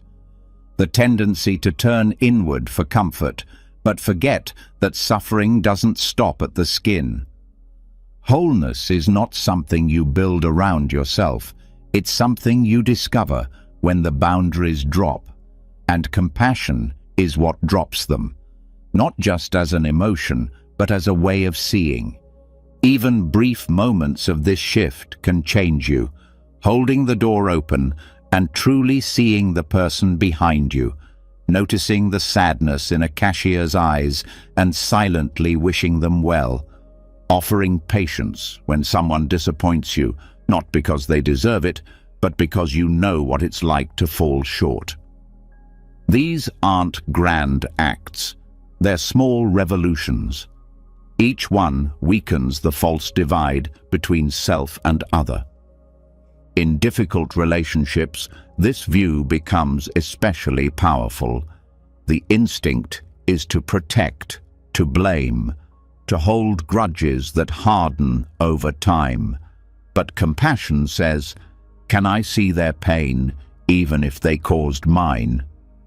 This doesn't mean accepting harm. It means refusing to carry hatred. It means letting empathy free you from the role of victim or villain, because both roles are heavy, and compassion lifts them by reminding you, everyone is learning, everyone is trying, even when they fail. This doesn't make compassion easy. It requires strength. The strength to stay open when it would be safer to close. The strength to listen when your ego wants to speak. But each time you choose compassion, the mind becomes less reactive. The heart becomes less afraid. And the gap between you and others narrows until it's no longer there. This practice doesn't require special training. It requires attention. It begins when you pause before responding, when you ask, what's really happening in them, before taking things personally. It deepens when you stop needing to win, when you stop needing to be right, when you remember that the person in front of you is also carrying invisible burdens. Compassion also transforms how we carry our own past. When we see how often others are driven by pain, by fear, by misunderstanding, we begin to see how those same forces shaped our own mistakes. And this backward-looking compassion becomes forgiveness, not the passive kind, but the wise kind, the kind that sees clearly and still chooses to soften, to release, to move on without poison. Even strangers become teachers on this path. The loud neighbor, the grumpy driver, the person who says something cruel online. Instead of reacting, you practice, they must be suffering, and not just as an idea. You feel it. You hold their humanity in your awareness, even when their behavior is hard to accept, and this becomes a mirror. Because if you can do that for them, you can do it for yourself. The more you practice this way of being, the less you feel like a separate being moving through a cold world. You start to feel like part of something larger, not an idea, not a system, but a living web of experience. You see that your joy is not fully yours, nor is your pain, that we rise and fall together even when we pretend we don't, and that wholeness is not private. It expands outward through the quality of your care. There are days when compassion will feel impossible, when your heart feels raw or closed. That too is okay. The practice continues. Sometimes the most compassionate thing you can do is not lash out, not deepen the harm, just breathe. And in that restraint, in that quiet dignity, something begins to heal again. This kind of wholeness doesn't come from avoiding others. It comes from turning toward them with presence, with boundaries, yes, but also with curiosity. You don't have to understand everything. You just have to stop turning away, stop dividing the world into me and them. And when that happens, something opens. Because when your care includes more than yourself, you start to feel larger, not in ego, but in essence. You start to feel that your heart has room for mistakes, for differences, for everything that makes being human difficult and beautiful at once. So tonight, let your awareness include one more person, someone you love, someone you struggle with, someone you'll never meet. Just hold them in the quiet of your breath, without needing anything to change, without needing them to be different. And feel what happens when you stop protecting your wholeness and start sharing it.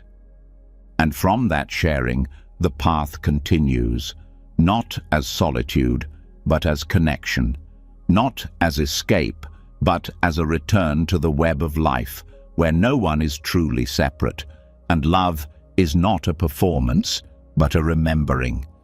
When compassion begins to include others, when the line between self and world dissolves through care rather than control, something deep inside loosens, not as a dramatic shift, but as a gentle unraveling of the need to keep everything tidy. You stop trying to fix everyone. You stop needing to perfect every part of your story. And in the silence that follows, there comes a quiet insight. Maybe things aren't meant to be finished in the way the mind demands. Maybe wholeness doesn't mean completion. Maybe the cracks, the missing pieces, the open-ended moments are not mistakes. Maybe they are invitations, not to fix, but to feel, not to seal, but to see. And this is where the wisdom of letting things be incomplete begins to unfold, not as a resignation, but as a sacred perspective. The Zen tradition offers a powerful way of seeing this truth through the lens of Wabi-Sabi, an aesthetic and a worldview that honors the beauty of things as they are, imperfect, impermanent, and incomplete. It isn't just about cracked pottery or weathered wood. It's about a way of living, a kind of perception that stops chasing perfection and begins to bow to what is naturally unfinished. In Wabi-Sabi, the chipped bowl doesn't lose its value, it gains character. The faded fabric isn't ruined, it tells a story.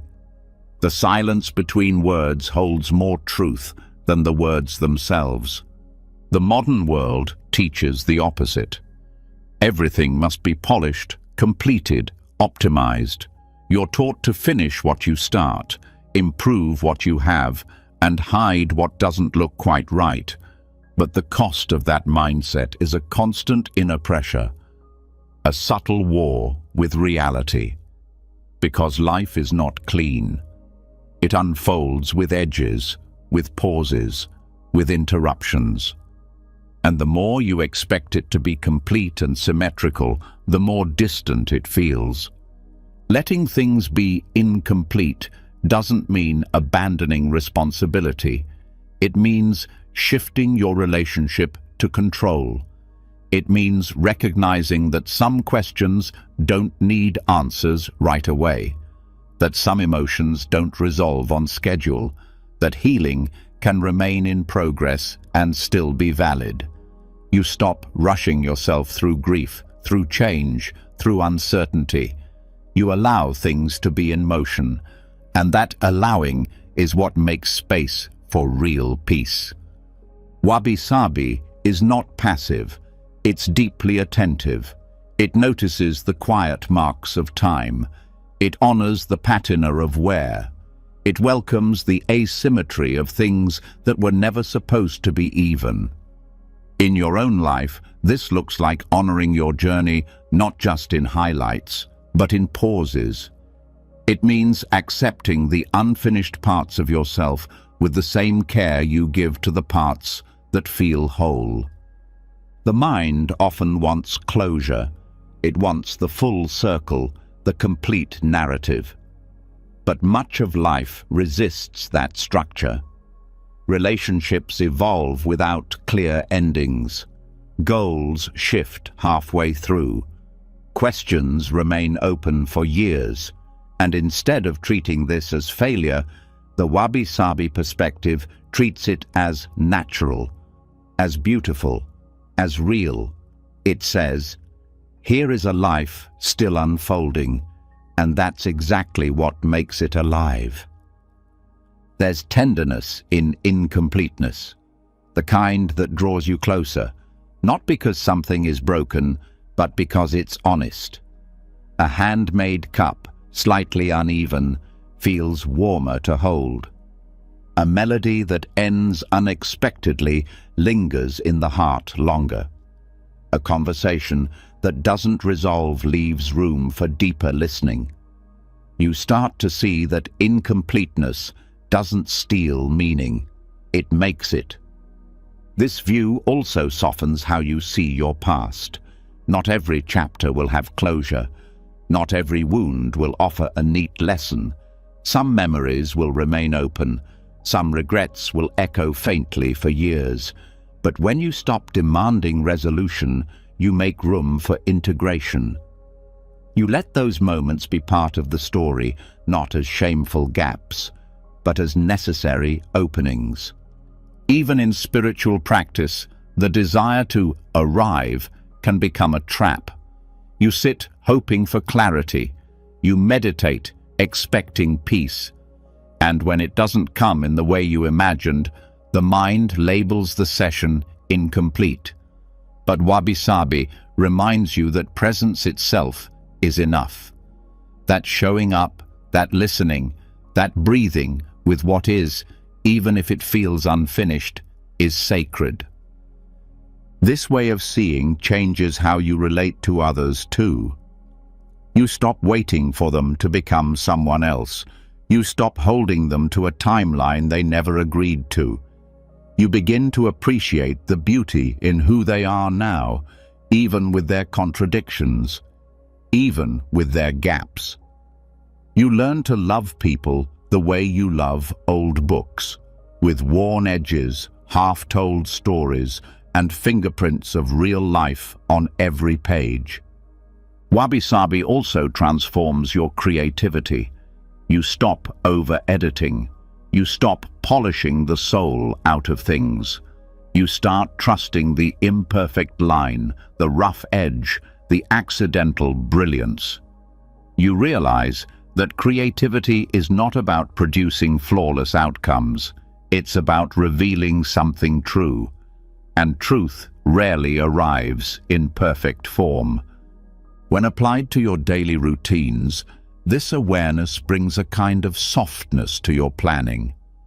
Not everything will get done. Not every day will feel complete.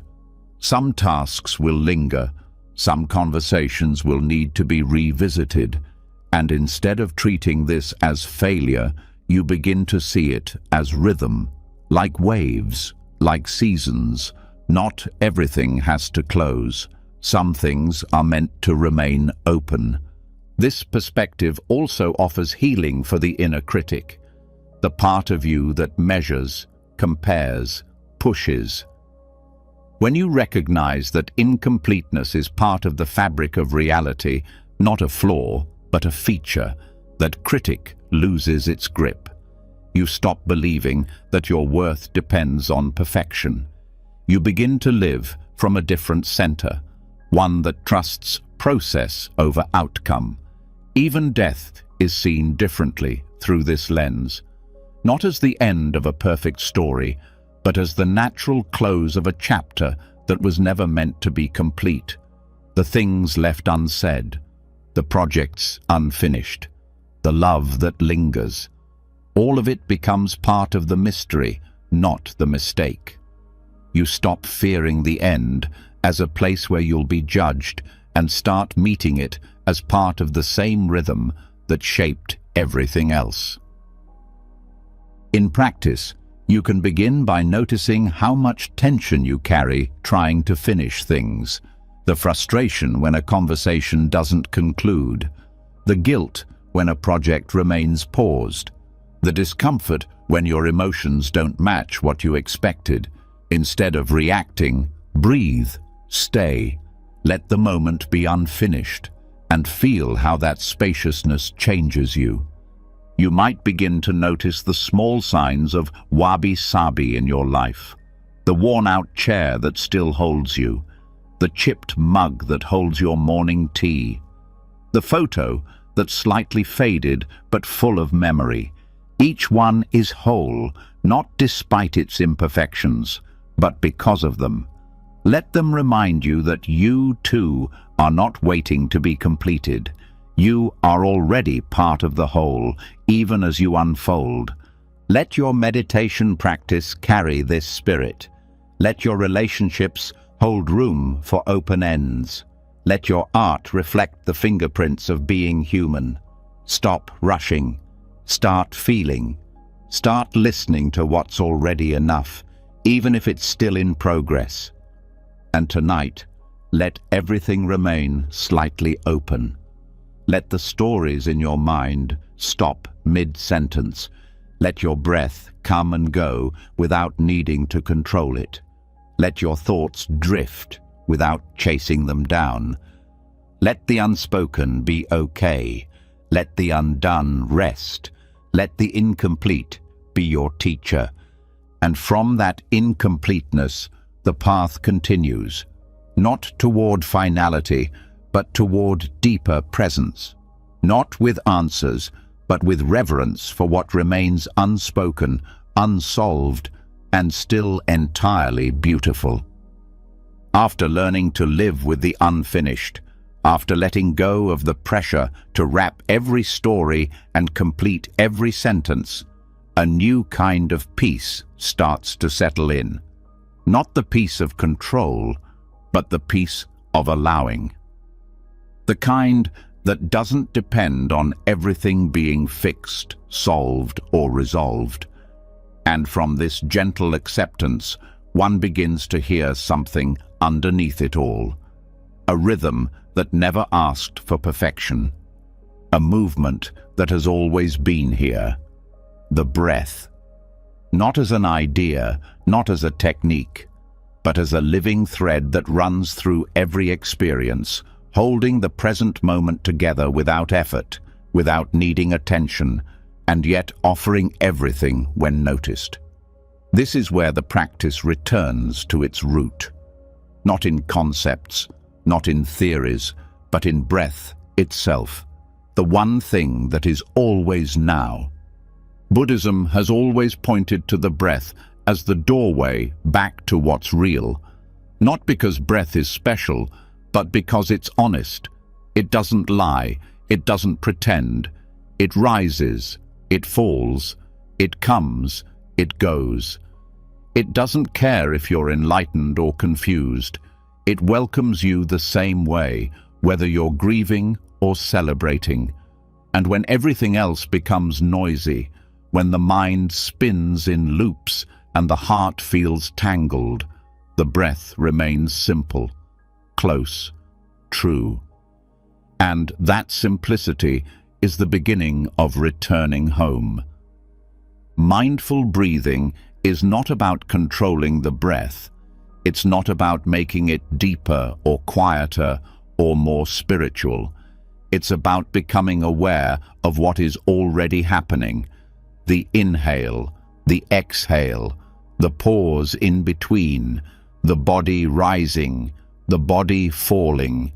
This is life, unfiltered. This is you, without the added story. And when you bring attention here to this quiet movement, something begins to shift, not because the breath changes, but because you begin to notice what you've been missing. You've been breathing all your life, but how many of those breaths have you actually felt? How many have passed unnoticed, drowned out by thoughts, distractions, and obligations? Mindful breathing is the practice of reclaiming those moments, of saying, I am here now, and that is enough. The breath doesn't demand effort. It invites trust. It doesn't ask you to perform. It simply asks you to return. This return is powerful because when the breath becomes your anchor, you no longer drift as easily. You stop being carried away by every fear, every desire, every old story that tries to pull you out of the present. The breath brings you back, not just to your body, but to your life, to the place where reality is actually happening, not in the past, not in the future, but here. One of the most beautiful things about breathing as practice is its accessibility. It doesn't require a temple, it doesn't require silence, it doesn't require time you don't have. You can come home to your breath anywhere, in the middle of a meeting, in line at the store, while washing dishes. It travels with you, it never leaves, and each time you notice it, even for a moment, you step out of the trance. You return to the moment that is always enough. Over time, this returning becomes a rhythm. You begin to live more from the breath than from reactivity. You notice when you've left yourself, when you're caught in anger, in judgment, in panic, and instead of being swept away, you pause. You feel the inhale, you ride the exhale, you soften your grip on needing to control, and in that softening, clarity returns, not as something you chase, but as something that was waiting underneath. Breathing mindfully also reconnects you with your body. Many live in their thoughts and only visit the body when something goes wrong. But the breath brings you back to the chest, to the belly, to the place where life moves silently, rhythmically. You begin to notice how emotion shows up in the breath, how anxiety makes it shallow, how peace deepens it, how grief shakes it. The breath becomes not just a practice, but a language, a way your body tells the truth, even when your mind tries to hide. In this listening, compassion grows. You stop demanding that your breath always be calm. You let it be ragged when it needs to be. You let it be sharp when you're afraid. You let it be barely there when sadness is heavy. And instead of fixing it, you accompany it. You sit with it like a friend. And this presence is what begins to heal, not by changing the breath, but by changing your relationship with it. This practice also reveals the truth of impermanence. No breath lasts, each one ends. And yet, another always comes. This rhythm teaches trust. It teaches letting go. You don't cling to the inhale. You don't resist the exhale. You allow. And this allowing begins to seep into the rest of your life. You let go of conversations when they're over. You let go of identities when they no longer serve. You let go of control when it's time to surrender. The breath teaches all of this, not in words, but in feeling. And the more you trust the breath, the less you need to rush. You stop pushing for answers.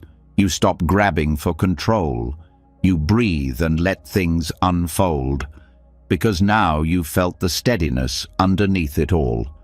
You know how to return, even when life is messy, even when emotions are loud, even when the path feels unclear. This returning can become the foundation of everything. You start your day with the breath, not your phone. You meet challenges with the breath, not just opinions. You fall asleep in its rhythm rather than in worry.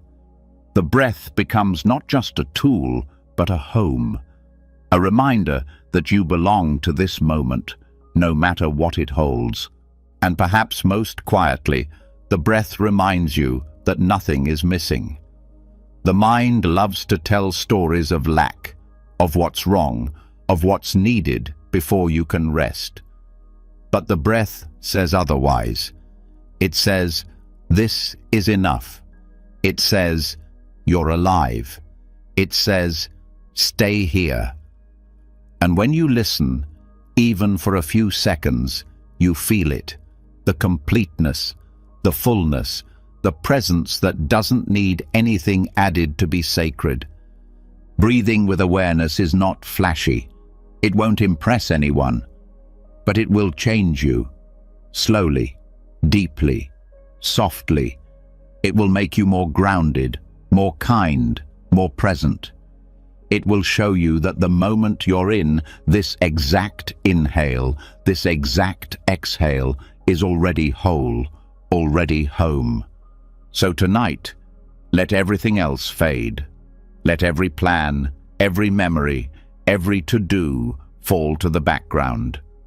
And bring your attention to this breath, not as a method, not as a goal, but as a reunion, with now, with life, with the part of you that never left.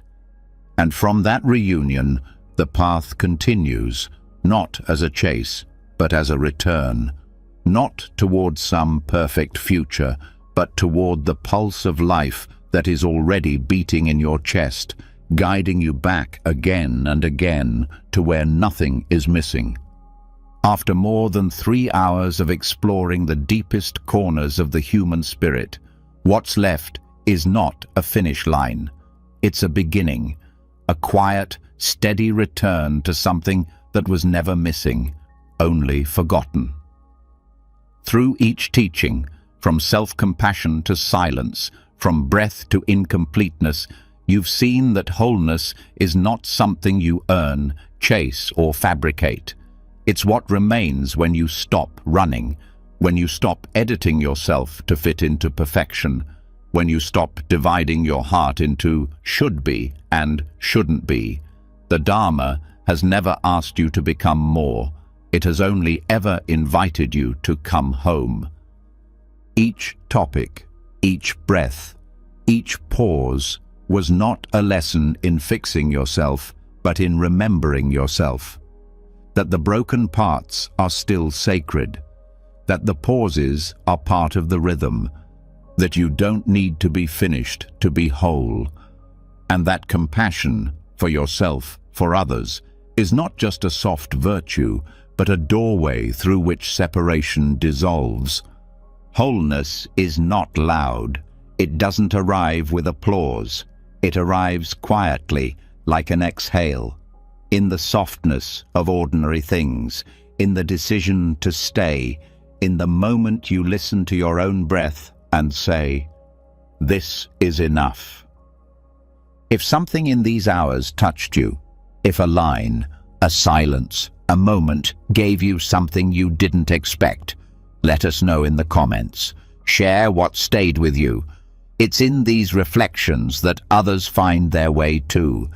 And if you want more teachings like this, gentle, honest, rooted in practice, don't forget to subscribe and hit the bell. That way, you'll never miss a moment of clarity, even when life feels chaotic. You are already whole, not because you finished this, but because somewhere along the way, you stopped trying to be anything else. Let that be the feeling you fall asleep to tonight. Let that be the truth you wake up with tomorrow.